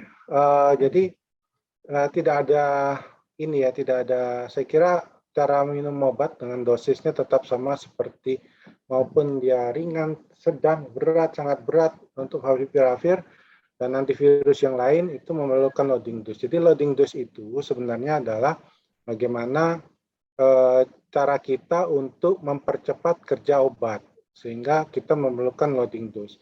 Jadi kita memerlukan obat yang cukup banyak yang terdistribusi dalam plasma kita itu dengan jumlah yang cukup untuk dapat menyebabkan replikasi virus COVID itu menurun. Nah, itulah sebabnya diperlukan loading dose di awal yang 1.600 mg. Kalau itu tidak kita minum, maka misalnya kita menggunakan dosis maintenance yang 2 kali 3, itu kita akan mendapatkan steady state untuk kemampuan yang sama dengan pada saat kita minum loading dose itu adalah minum yang keempat kalinya. Sehingga pada saat kita minum yang keempat kalinya kita baru mencapai dosis yang bisa bekerja untuk menurunkan dari replikasi virus. Nah itu sudah terlambat, paling enggak kalau 4 kali minum itu sudah dua hari ya, 2 hari terlambat. Ya, jadi kita berharap di pertama kali minum itu sudah membawa efek yang untuk menurunkan replikasi virus. Itu sih yang tujuannya. Oke. Kira-kira ada efek samping nggak, Dok? Kalau banyak nih pasien yang takut, saya punya mah, Dok, minum obat sebanyak itu sekaligus itu beneran atau ada nanti ginjal saya rusak, Dok, liver saya gimana, Dok? Mungkin boleh diedukasi, Dok, untuk teman-teman di sini biar tahu kira-kira kalau minum favipiravir itu keamanannya gimana, Dok? Jadi sampai saat ini saya belum pernah mendapatkan efek samping yang dilaporkan oleh pasien yang minum dengan favipiravir. Yang efek samping secara artinya direct oleh karena favipiravir. Yang ada adalah memang ketidakcocokan dengan favipiravir atau alergi. Nah itu alergi memang ada beberapa. Setelah minum favipiravir ada flushing dan gatal di sekitaran muka gitu. Itu ada beberapa yang itu harus di stop memang karena memang dia alergi, jangan dilanjutkan. Nah, tapi secara umum dia dapat tertoleransi dengan baik. Nah, perlu diperhatikan dosisnya. Jadi dosis ini jangan sampai terlalu berlebih dan jangan diberikan untuk anak-anak atau ibu yang sedang hamil. Karena ada laporan penelitian bahwa ada fluorescent eye. Jadi itu bisa mewarnai dari mata kita menjadi warna kebiruan seperti violet begitu ya. Nah itu depan saya belum pernah dapat untuk pasien yang seperti ini. Oke, semoga menjawab untuk teman-teman semua yang bertanya gimana untuk efektivitas dari favipiravir sendiri untuk pasien COVID gejala ringan. Saya lanjut ke pertanyaan berikutnya. Ini dari Irin. Untuk Dokter Marta, tolong tanya, anak umur 5 tahun belum dapat vaksin COVID. Untuk imun tiap harinya dapat minum vitamin apa aja ya, Dok ya? Kalau sampai anak umur 5 tahun kena, obatnya apa? Silakan Dokter Marta. Ya, terima kasih. Pertanyaan bagus sekali. Sebenarnya ini yang paling kompeten menjawab ini sebenarnya Dokter Geri. Jadi ya pada dasarnya vitamin anak itu pada umumnya ya multivitamin, Vit C, zinc itu yang bagus, tambah Vitamin boleh, olahraga, kena matahari pagi, ya makan yang sehat kayak gitu ya. Tapi untuk vitamin pastikan ya sesuai dengan usia dan berat badan anak-anak ya. Jadi jangan usah mega dose, nggak usah berlebihan juga, sesuai kebutuhan, minum air yang cukup, aman lah seperti itu. Kemudian yang pasti ya dalam kondisi seperti ini kan sekolah aja sudah di online kan kembali ya. Dengan di online kan kita lihat di lab kasus juga sudah mulai agak flat sedikit lah gitu karena sekolah langsung di stop ini sangat membantu. Tapi ya kalau sudah di online kan oleh sekolah ya jangan dibawa keluar gitu loh maksudnya. Keperluan yang lain juga karena kadang-kadang orang tua itu keburu ya ada yang di rumah ini jadi mau belanja harus dibawa tempat belanja ya itu kan memaparkan anak juga. Jadi kita dari pemerintah tuh udah kasih warning ya sudah itu yang kita lakukan adalah mencegah. Kalau seandainya tidak ada pilihan dan memang anaknya terpapar dan sakit gitu ya. Yang paling utama adalah untuk anak-anak itu prinsipnya memberikan pengobatan simptomatik ya, sesuai dengan gejalanya. Mungkin nanti Dokter Geri bisa menambahkan, jadi kalau demam ya obat demam. Ya ini biasanya virus pada umumnya itu menyebabkan demam yang puncaknya sangat tinggi gitu ya. Dan anak-anak di bawah usia 5 atau 6 tahun itu ada potensi menjadi kejang demam. Jadi ya obat demamnya itu harus disediakan. Setiap orang tua ya di sini ya wajib punya obat demam di rumah, itu wajib. Jadi penurun panas paracetamol boleh, kalau usianya sudah 6 bulan ke atas itu bisa pakai kombinasi dengan ibuprofen sesuai dengan berat badannya. Sediakan juga yang dari anus kalau panasnya sudah terlalu tinggi bisa dipakai perektum ya. Terus sesuai berat badan bisa tanya ke dokter anak. Kemudian obat-obat lain sesuai dengan gejalanya masing-masing. Obat pilek untuk pilek, untuk batuk, untuk Mungkin kalau ada diare ya probiotik gitu ya. Antivirus anak-anak seperti tadi kata Dokter Erwin tidak ada sediaannya ya, belum boleh. Kalau diberikan oleh dokter anak, tapi anak saya dapat loh kemarin dari dokter, ya itu antivirus umum ya, umum kayak Metopi atau ada beberapa merek lain ya itu ya. Isoprenol. Ya, tujuannya sebenarnya untuk membantu aja kondisinya supaya tidak ada virus yang lain, begitulah. Kalau mungkin Dokter Gary bisa menambahkan, gitu ya. Oke, nanti mau ditambahkan Dokter Gary? Oh, nanti aja ya. Iya. Oke, jadi Boleh saya tambahkan karena ini kan ranahnya kita Dokter bisa Gary. bukan soal ranah. Kita saling Oke, siap. melengkapi satu dengan yang lain. Terima kasih Dokter Marta. Jadi untuk anak-anak tetap paracetamol menjadi pilihan utama kita. Dan mohon maaf kalau saya koreksi, ibuprofen jangan diberikan pada kasus viral, di mana kasus ini akan membawa kita penekanan terhadap trombosit. Trombositnya akan menurun dan itu berbahaya sekali dan sehingga terfikirkan seperti demam berdarah. Jadi paracetamol dengan dosis 10 mg sampai 15 mg per kilogram berat badan. Kalau tadi dikatakan sebagai sirup, kalau nggak ada, rektal. Jadi lewat anus itu akan lebih cepat untuk diserap oleh pembuluh darah di dalam rektum, di dalam anus. Dalam waktu 5 menit sudah akan menurunkan. Dan jangan lupa kompres dingin apabila suhu mencapai 39. Tapi kalau suhu di antara 38-39, tolong dengan kompres hangat saja. Untuk vitamin, komposisi yang bagus atau yang tepat sesuai dengan Ikatan Dokter Anak Indonesia, vitamin C itu antara 100 sampai 200 mg. Jadi kalau di bawah usia 2 tahun, mereka memberikan 100 mg, di atas usia 2 tahun mereka memberikan 200 mg. Nah, yang menjadi masalah untuk multivitamin, itu vitamin C-nya sangat kecil, hanya puluhan miligram saja. Jadi harus mengkonsumsi begitu banyak tablet vitamin C. Nah, itu kurang baik, jadi bisa dicarikan vitamin C dengan dosis tunggal antara 100 sampai 200 mg. Kemudian vitamin D3 untuk anak-anak di bawah usia 2 tahun 400 mg, untuk anak-anak di atas usia 2 tahun 1000 unit, bukan miligram, unit, 400 unit, dan di atas usia 2 tahun 1000 unit. Dan kemudian zinc, jangan lupa itu 10 mg. Semuanya single dose sekali sehari saja. Nah, kira-kira itu yang diperlukan, dan jangan lupa untuk anak-anak, karena komposisi tubuh mereka 70%, 80% adalah cairan, maka harus mendapatkan hidrasi yang cukup. Jadi jangan lupa harus terus minum, ya, harus banyak minum. Sekian dari saya, semoga memberkati. Oke, luar biasa lengkap banget ya dari Dokter Gary. Saya ikut nyatet ini sebagai mama. Iya, ikut catat ya. Oke, jadi untuk para orang tua di sini jangan lupa untuk selalu sedia turun panas, itu yang paling pertama ya untuk kita mengatasi demam anak.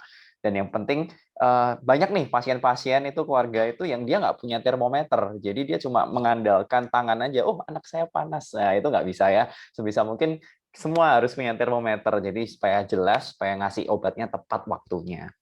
Oke, pertanyaan berikutnya saya akan bacakan pertanyaan untuk Dokter Erwin. Dok, mohon infonya, dikasih obat dari puskesmas azitromisin dan oseltamivir nih untuk 5 hari, tapi masih ada batuk sedikit-sedikit. Apakah akan sembuh dengan sendirinya ya dok ya? Kira-kira gimana caranya untuk dapat obat dari Kemenkes? Wah, ini. Boleh, Dokter Erwin? Ya.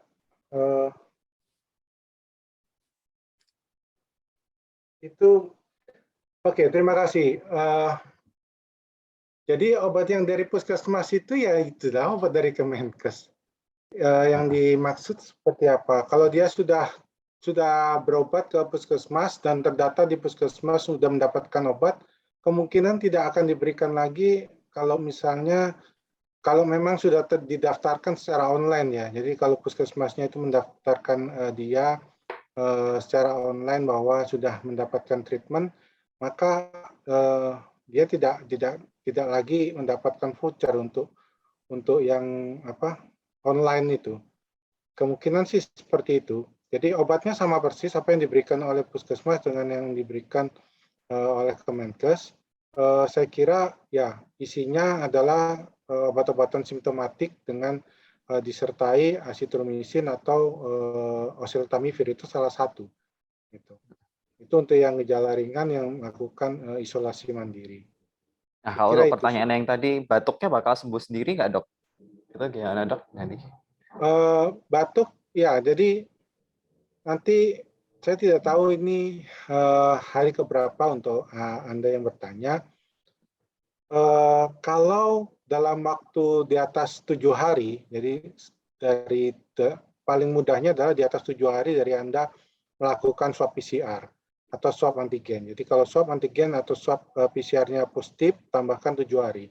Di hari itu kondisi klinis Anda terus membaik, maka akan terus membaik sampai menjadi normal kembali. Tetapi kalau ada masih naik turun, biasanya di 1 minggu pertama itu masih banyak hal yang bisa terjadi, bisa membaik, dalam 3 hari membaik, nanti ada down lagi, naik lagi, membaik lagi, turun lagi, seperti itu sampai ada konsistensi untuk terus membaik. Nah, kalau memang terus membaik dan batuknya makin lama terus berkurang, bisa dibiarkan saja, lakukan cara-cara yang natural seperti biasa, jadi banyak minum, kemudian bergeraklah di sekitaran rumah, makan minum harus diperbanyak dan cukup baik, gitu ya.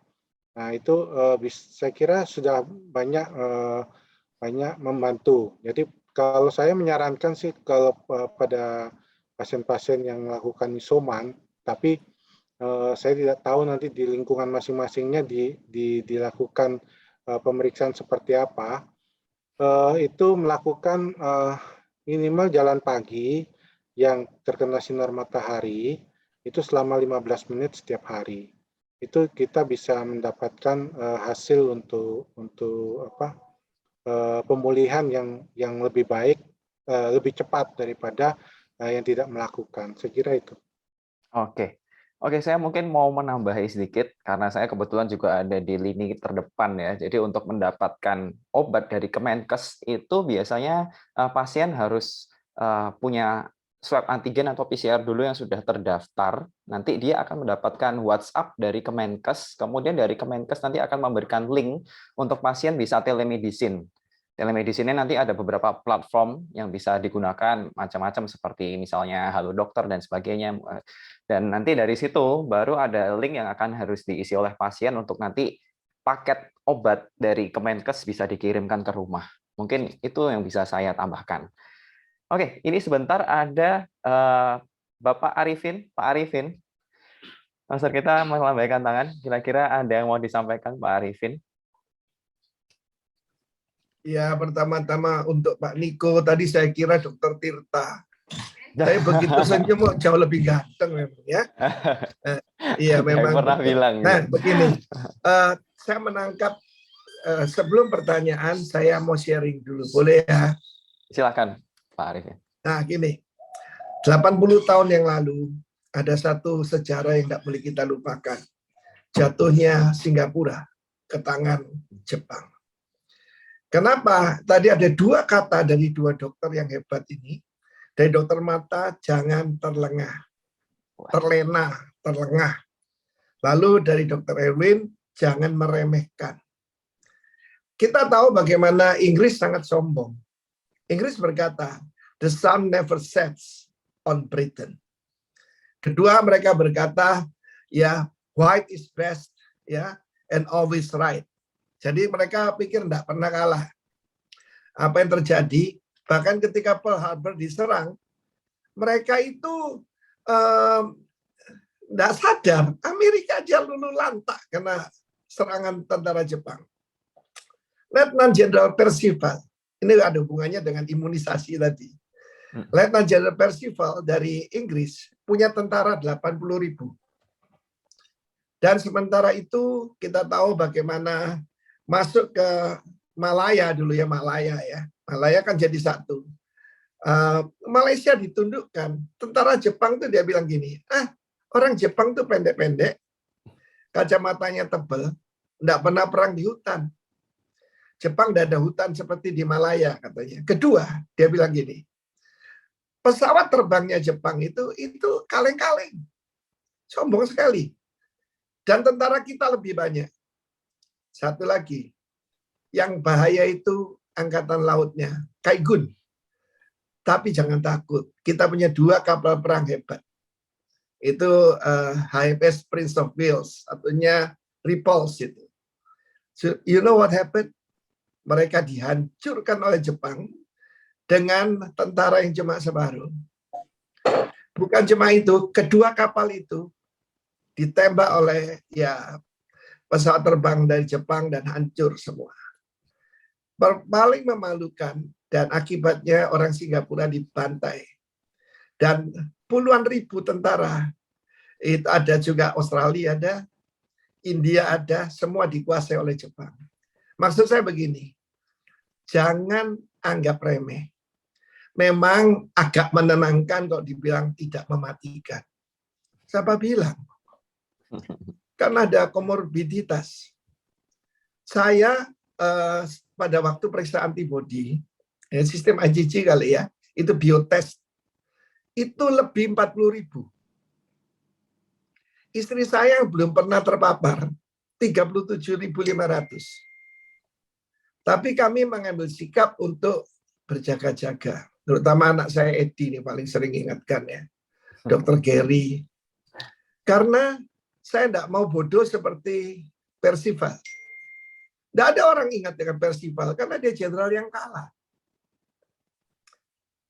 Karena itu saya berpesan terutama yang sudah semua yang senior-senior ini ya. Jadi tadi saya kan kurang jelas soal jangan merasa diri super atau super immunity ataupun hybrid immunity. Lebih baik berjaga-jaga. Jadi memang kebiasaan baru tidak gampang, saudara ya. Saya dikasih Edi ini loh, 3M, aduh, tidak bisa bernapas. Minta yang lain Edi. Tetapi saya berpesan dan minta keterangan dari Dr. Marta dan Dr. Erwin. Sebaiknya kita ini pencegahannya bagaimana? Karena adik saya kalau di Amerika bukan Omikron ya, Omicron.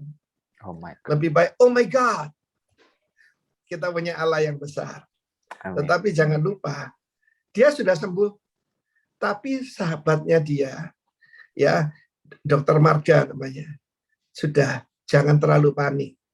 Bukan seperti kayak kukumu di Indonesia itu. Saya dulu kena 1 November 2020. Ini lebih enteng. Tetapi tetap diperlakukan seperti ya terkena COVID-19 varian yang lain. Nah, saya sendiri yang pertama itu homolog ya. 2 kali Sinovac, lalu boosternya itu Moderna. Apa itu kombinasi yang bagus ini? Mengakibatkan yang heran kan istri saya. Istri saya kan belum pernah terkena, memang dia sehat sih. Ya, tidak ada komorbid. Tapi betul-betul kalau periksa antibodi apa ini valid atau tidak, 37.500. Bagi 7 masih tinggi sekali. Dan itu pesan saya pada kita semua, terutama tenaga kesehatan ya, yang di garis depan ini semua para dokter kita, kiranya Tuhan melindungi kalian. Tapi yang juga pernah, istilahnya alumni, lebih baik berjaga-jaga. Buktinya Edi juga terpapar. Dia sudah hati-hati sekali lah, ya. Jadi tolong kedua dokter melengkapi dengan mengatakan khusus yang buat senior-senior ini, ya, apalagi yang punya komorbid, apa berhati-hati bagaimana. Kami tidak mau tepuk dada, tidak mau anggap saya super immunity, tidak. Lebih baik berjaga-jaga. Itu pesan dan pertanyaan dari saya. Tuhan memberkati. Ya, terima kasih pesannya Pak Arifin.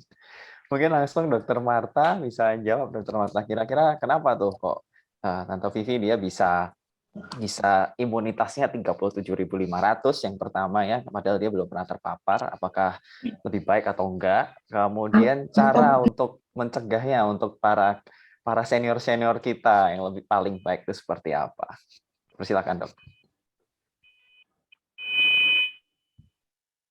Ya, kalau tadi pertanyaan vaksinnya ya, itu sama loh dengan regimennya dokter ya, dapat Sinovac, Moderna gitu ya. Sejauh ini baik sih evaluasinya ya. Maksudnya ya masih ada sih yang terpapar akhir-akhir ini karena kita ternyata sudah mendekati 6 bulan loh dari vaksin ketiga kita juga yang medis ya. Ya. Tapi sejauh ini kalau virolog bagus sih ya dapat yang mRNA sama yang non mRNA gitu. Kalau soal titer ini sebenarnya kita belum ada suatu konsensus resmi dari WHO ataupun dari Kemenkes kita.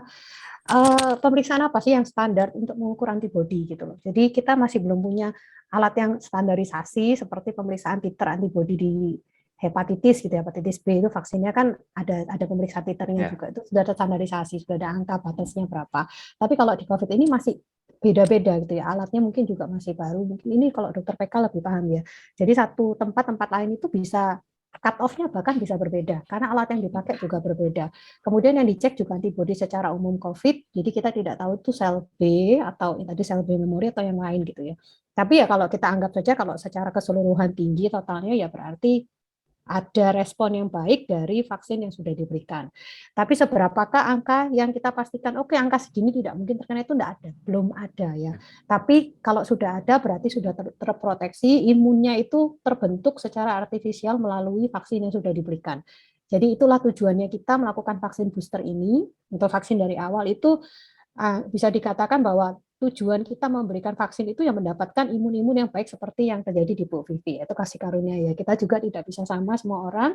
Saya sama suami saya juga tidak bisa sama, tes antibodinya juga gitu. Jadi kembali ke imun masing-masing, kondisi fisiknya, mungkin secara kesehatan, olahraga dan sebagainya itu pasti berpengaruh. Itu kalau yang saya tahu, mungkin ada tambahan dari dokter. Oh ya, kalau secara prokes masih sama Pak. Maskernya masih sama. Itu masker yang terstandarisasi sudah harus, sekarang kita kembali ke 4 ply lah minimal kalau saya katakan, kalau terpaksa harus keluar, kalau tidak mungkin kita sementara banyak di rumah. Sudah 4 Pak. 3 itu sempat kemarin pas kasus turun itu double. Saya juga pakai yang 3. Double. Aduh double itu nggak banget sih sebenarnya. Emang gitu. Terus ya ada yang kayak air purifier dan sebagainya yang portable. Sebenarnya kalau memang memungkinkan bawa boleh, kalau memang harus keluar, tapi kalau tidak ya mungkin yang paling baik adalah menghindari kerumunan. Itu kalau kata saya ya. Gitu. Mungkin Dr. Erwin bisa menambahkan ya. Dr. Erwin mau menambahkan mungkin tips-tipsnya untuk para senior-senior kita? Ya. Tadi sudah cukup banyak sekali disampaikan oleh Dr. Marta. Jadi untuk vaksin, itu tadi cukup bagus diperiksakan antibodi. Tetapi antibodi yang diperiksa itu hanya merupakan antibodi terhadap spike protein. Memang ini menjadi tolak ukur karena mudah untuk dilakukan pemeriksaan. Dan untuk neutralizing antibody pun dia juga tergolong dalam antibody ini. Nah, yang menjadi masalah adalah suatu virus itu memang awalnya bahwa kita itu bisa imun atau imun yang dicegah ya. Jadi kita tidak sakit itu memang dari neutralizing antibody. Kalau kita memiliki antibody yang cukup tinggi dan sifatnya adalah neutralizing, maka jika ada virus yang masuk, dia akan langsung menjadi inaktif. Nah, tetapi tidak cukup dengan itu. Apabila ada yang lolos, itu kita masih bisa ada kemungkinan untuk sakit. Nah, itulah sebabnya kenapa diperlukan vaksin yang beberapa macam atau yang disebut dengan heterolog. Apalagi dulu dikatakan bahwa vaksin-vaksin yang diproduksi oleh China itu vaksin yang kurang bagus, tetapi saya tidak sependapat karena memang secara kemampuan untuk menghasilkan antibodi terhadap spike proteinnya tidak setinggi dengan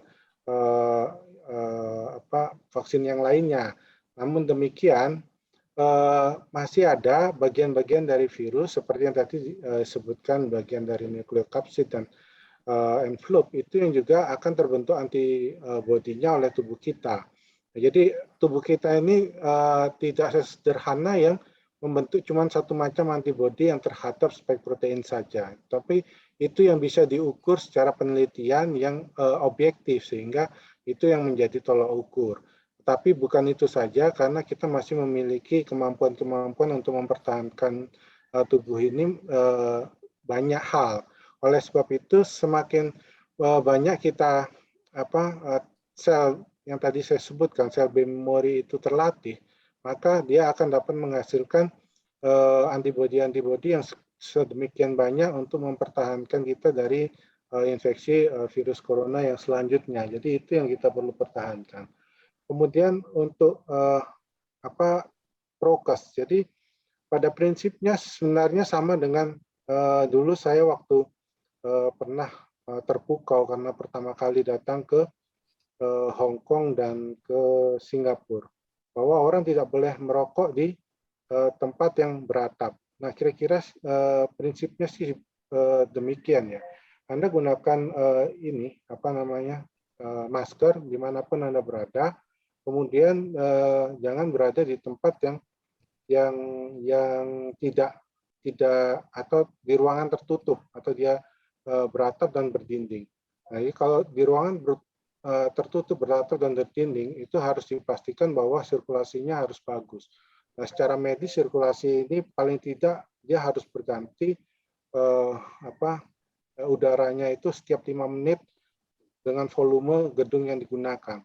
Dan itu akan sangat memakan biaya sangat besar sekali. Saya kira tidak ada gedung satupun yang memiliki kemampuan seperti ini.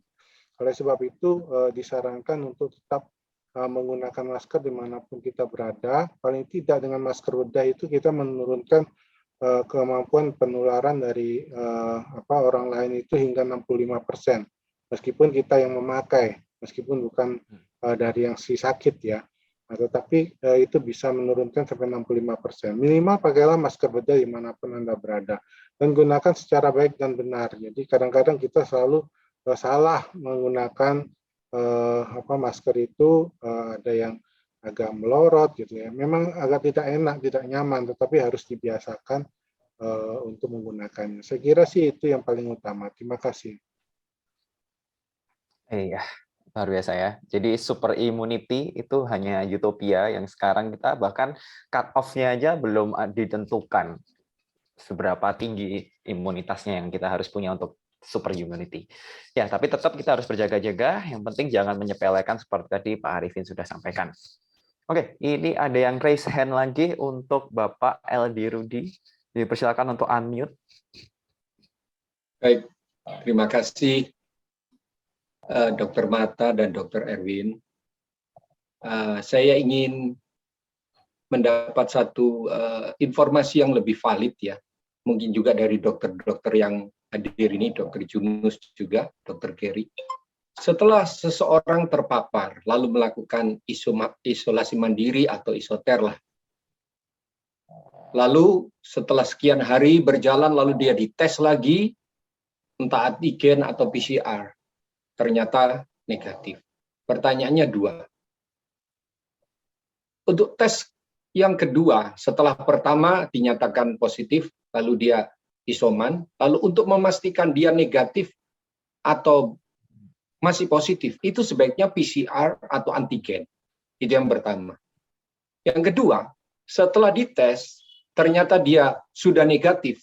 Saya dengar beberapa dokter berkata, tidak boleh langsung diizinkan untuk bersosialisasi. Harus stay lagi 2 atau 3 hari setelah tes terakhir yang dinyatakan negatif. Nah, ini masih membingungkan standarnya seperti apa. Kadang-kadang saya sebagai gembala pimpinan gereja juga mengarahkan pelayan Tuhan yang semangatnya kadang-kadang agak sedikit kebablasan ya.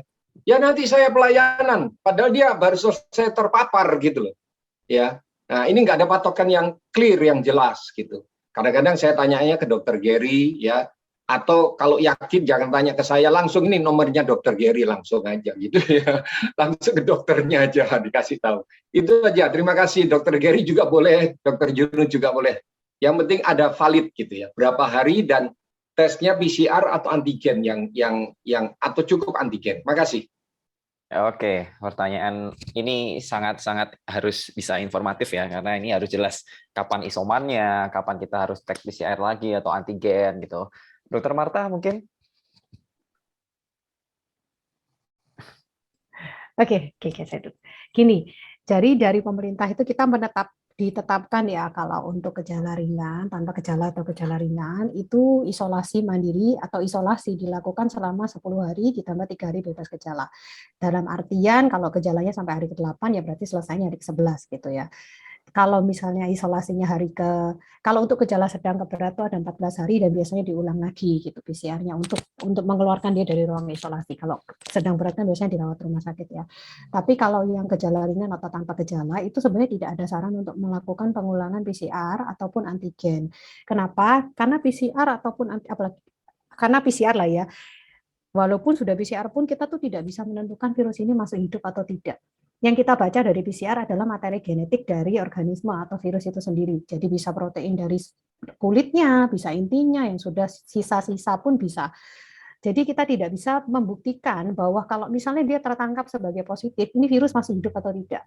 Tapi kalau dari penelitian setelah hari ke-8, sifat infeksius dari virus itu sendiri sudah menghilang, sudah menang gitu ya, imun tubuh kita tuh sudah menang. Kalau tidak mungkin dong gejalanya bisa hilang kalau dia sudah kalah. Pasti masuknya ke gejala sedang atau berat. Dan itu lain lagi, itu nanti hari ke-14 ada pemeriksaan lagi dan sebagainya. Tapi untuk gejala ringan atau tanpa gejala, setelah 10 hari dan 3 hari bebas gejala, itu kita bisa keluar isoman tanpa perlu melakukan pemeriksaan lain. Dan ini seharusnya sudah disepakati oleh tempat-tempat kerja juga. Jadi seharusnya tempat-tempat kerja juga sudah tidak meminta lagi gitu loh. Cukup surat keterangan selesai isolasi mandiri atau selesai isolasi dari rumah sakit atau instansi terkait seperti puskesmas. Mungkin Dokter Niko juga tahu, Dokter Elwi juga sama. Jadi karena itu kalau dari ilmu saya di mikrobiologi, PCR itu tidak mendeteksi virus hidup. Jadi setelah 10 hari dari diagnosis pertama, diagnosisnya itu didapatkan dari pemeriksaan ya, yang valid melalui pemeriksaan lab. Jadi bukan dari gejala. Gejala saya timbul hari pemeriksaan, karena itu sudah validnya di situ. 10 hari plus 3 hari bebas gejala tidak perlu dilakukan pemeriksaan apapun untuk keluar dari isolasi. Begitu ya. Kalau sudah gejala sedang berat tergantung dari klinisi. Biasanya diulang lagi boleh. Jadi evaluasi PCR yang dilakukan pada pasien sedang berat oleh klinisi itu biasanya untuk mengevaluasi city value. Ini gunanya city value itu sebenarnya hanya di sini. Jadi waktu awal sama waktu diperiksa itu sudah membaik atau tidak, gitu aja. Apakah masih banyak atau tidak, cuman begitu kondisinya. Apakah sudah menurun atau enggak. Dan sebenarnya kondisi apapun pasti menurun dia. Pasti city value-nya tambah besar gitu loh. Tapi kadang-kadang positif dari PCR itu bahkan bisa terdeteksi bahkan sampai 6 minggu bahkan lebih. Nah, kita enggak bisa nunggu itu untuk kembali ke pekerjaan atau sehari-hari kita bisa di kamar terus sampai bulukan. Nah, itu kan tidak bagus juga untuk kesehatan ya. Karena kalau kita bed rest atau kita tidak banyak bergerak ya komplikasinya pasti datang gitu. Kalau dari saya begitu, silakan Dokter Erwin. Dokter Erwin ada tambahan? Ya, saya kira tidak banyak berbeda. Jadi pemerintah dari Kemenkes sekarang mengeluarkan surat edaran yang baru mengenai kapan kita bisa kembali bekerja. Nah, sehingga yang paling direkomendasikan kan tadi yang dipertanyakan adalah kalau gejalanya ringan setelah selesai isoman itu 10 hari. Nah, kenapa angka yang digunakan 10 hari? 10 hari ini adalah angka yang sudah di plus 1 sebenarnya oleh pemerintah dari yang sebelumnya adalah 9 hari dari WHO. Jadi WHO itu melakukan penelitian bahwa setelah 9 hari jadi dia melakukan penelitian di hamster. Jadi kalau ada virus COVID itu yang masih positif di hari ke-9 dan diinokulasikan pada hamster itu dia tidak terinfeksi. Sehingga dia tidak memiliki kemampuan untuk menginfeksi individu yang baru setelah hari ke-9. Sehingga masih ditambah 1 oleh pemerintah menjadi 10 hari. Sehingga angka 10 hari inilah yang dipakai bahwa dalam waktu 10 hari meskipun kita mendapatkan hasil PCR atau antigen yang positif itu virusnya pun mungkin yang tadi disebutkan oleh Dr. Marta dalam keadaan mati atau dia tidak dapat lagi untuk menginfeksi individu yang baru atau sel yang baru sehingga tidak ada penularan setelah hari ke-9 itu. Jadi digunakan angka 10 hari. Nah, kemudian di dalam surat edaran itu karena kita juga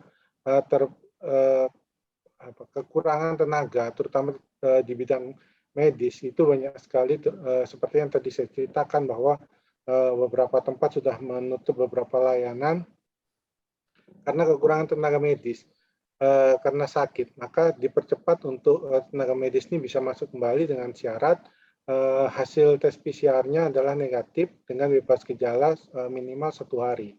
Jadi bebas demam 1 hari, dia tidak ada keluhan sama sekali. Pada saat terkonfirmasi dia ringan atau tanpa gejala, dibuktikan dengan PCR di hari kelima yang negatif. Itu ya bisa masuk bekerja. Nah, selain itu sebaiknya di atas 10 hari. Tergantung keperluan dan kondisi yang ada di tempat masing-masing saja. Oke, ya semoga menjawab ya Pak Rudi. Jadi memang dari surat edaran yang terbaru Januari kemarin untuk nakes bisa diulang PCR itu hari kelima dan harus dilakukan 2 kali dalam selang waktu 24 jam supaya dia bisa mempercepat supaya nakes ini bisa kembali bekerja. Tapi untuk orang awam PCR itu tidak diwajibkan selama sudah menyelesaikan isoman. Yang penting kalau misalnya mau berpergian atau mau ada kebijakan dari tempat kerja atau kantor baru diperlukan untuk PCR ulang. Seperti itu. Oke, sebenarnya pertanyaannya masih cukup banyak, tapi sayang sekali kita keterbatasan waktu. Jadi beberapa pertanyaan ini sudah saya screening dan ini akan coba saya jawab dari kesimpulan dari pemateri-pemateri kita. Sekalian saya akan tutup. Oke, kesimpulan yang bisa saya sampaikan adalah Omikron ini merupakan varian COVID yang rata-rata menunjukkan gejala ringan karena replikasinya banyak di saluran nafas bagian atas, dia nggak sampai ke paru-paru. Ya, banyak menyerang usia muda, tapi tetap harus waspada tadi seperti kata Pak Arifin karena yang memiliki komorbid tetap akan beresiko menjadi gejala sedang ataupun gejala berat. Nah, super immunity adalah goal dari semua usaha vaksin yang ada. Cara awalnya untuk mencapai super immunity adalah supaya kita awalnya mendapatkan hybrid immunity dulu, ya dari yang terpapar maupun dari boosted immunity dari vaksin-vaksin yang ada. Nah, individu yang nggak pernah terjangkit tetap bisa mendapatkan super immunity dengan vaksin saja. Ya sekali lagi, individu yang nggak pernah terjangkit COVID tetap bisa mendapatkan hybrid immunity. Terbukti dari Bu Vivi yang antibodinya 37.000 hanya dengan vaksin saja. Ya. Kemudian, jadi bukan berarti kita harus memaparkan diri ke COVID supaya kita kebal terhadap COVID ini. Vaksin heterogen secara umum lebih memberikan efek yang bagus ya. Vaksin heterogen tadi seperti didefinisikan oleh kedua pembicara kita, heterogen berarti ada yang mRNA, ada yang non-mRNA. Jadi kombinasinya ini banyak banget pertanyaannya di kolom chat. Gimana nih kalau misalnya Sinovac, Sinopharm, kemudian Sinovac, Moderna, apakah sudah cukup baik dan sebagainya? Kita harus tahu bahwa dari pemerintah sudah menyasar vaksin heterogen dari pemerintah. Jadi tenang, dapatnya apa aja, yang penting berbeda jenis, ya itu sudah akan memberikan imunitas yang baik untuk rakyat kita. Akhir kata, jangan lupa tetap waspada, jangan dikasih kendor prokesnya karena lebih baik mencegah daripada mengobati. Sekian dari kami, sekian dari saya. Waktu dan tempat saya kembalikan ke MC. Baik, terima kasih Dr. Niko, Dr. Erwin, dan Dr. Marta untuk pemaparan materinya yang sangat menambah pengetahuan bagi kita semua. Dan di akhir acara ini kita akan menerima doa berkat. Saya mohon kesediaan Bapak Pendeta Timotius Arifin untuk menutup di dalam doa untuk memberkati kita semua. Saya tutup dengan satu obat yang luar biasa, namanya M4113. Mazmur 41 ayat 1-3. Diberkatilah, berbahagialah orang yang memperhatikan orang lemah, termasuk para tenaga kesehatan kita ya. Tuhan sendiri akan membela kamu di atas tempat tidurmu. Kamu tidak akan tergeletak. Akan dipulihkan sama sekali. Saya mengalami dalam hidup saya serahkan hidup saya untuk melayani orang-orang menderita. Dan saya, ya, seperti kalian dengar kesaksian, meskipun HSCRP-nya lebih 100, dalam hari ketiga, PCR pertama negatif. Karena ada Tuhan. Mari kita angkat tangan dan ucap syukur. Bapa, Engkau memberkati semua dokter-dokter kami, semua bahkan yaitu persekutuan dokter-dokter GBI, dan semua tenaga kesehatan yang sedang berjuang di garis paling depan. Kami minta special protection for their life, for their family, dan lebih daripada itu Tuhan, tetap berikan hikmat untuk menanganinya. Terima kasih Bapak. Kami juga berdoa untuk Bapak Presiden, Bapak LBP, dan juga pemulihan ekonomi. Ya, berkati Bapak Erlangga Hartarto juga, berikan hikmat pada dia. Dalam nama Tuhan Yesus, terimalah kasih karunia, rahmat dan damai sejahtera dari Tuhan Yesus Kristus, penyembuh sejati. Dalam nama Tuhan Yesus. Amin. Tuhan memberkati kita semua. Amin. Tuhan memberkati. Amin. Terima kasih, Pak kasih Arifin. Pak Arifin, Ya. Pak Rudi, Pak Yunus, Ya. ya. Terima kasih Pak Rudi, Tuhan. Pak Yunus. Terima Terima kasih Pak Edi. Semuanya. Tuhan berkati. Pak Edi, Ya. segera sehat ya. kasih Pak. Ya.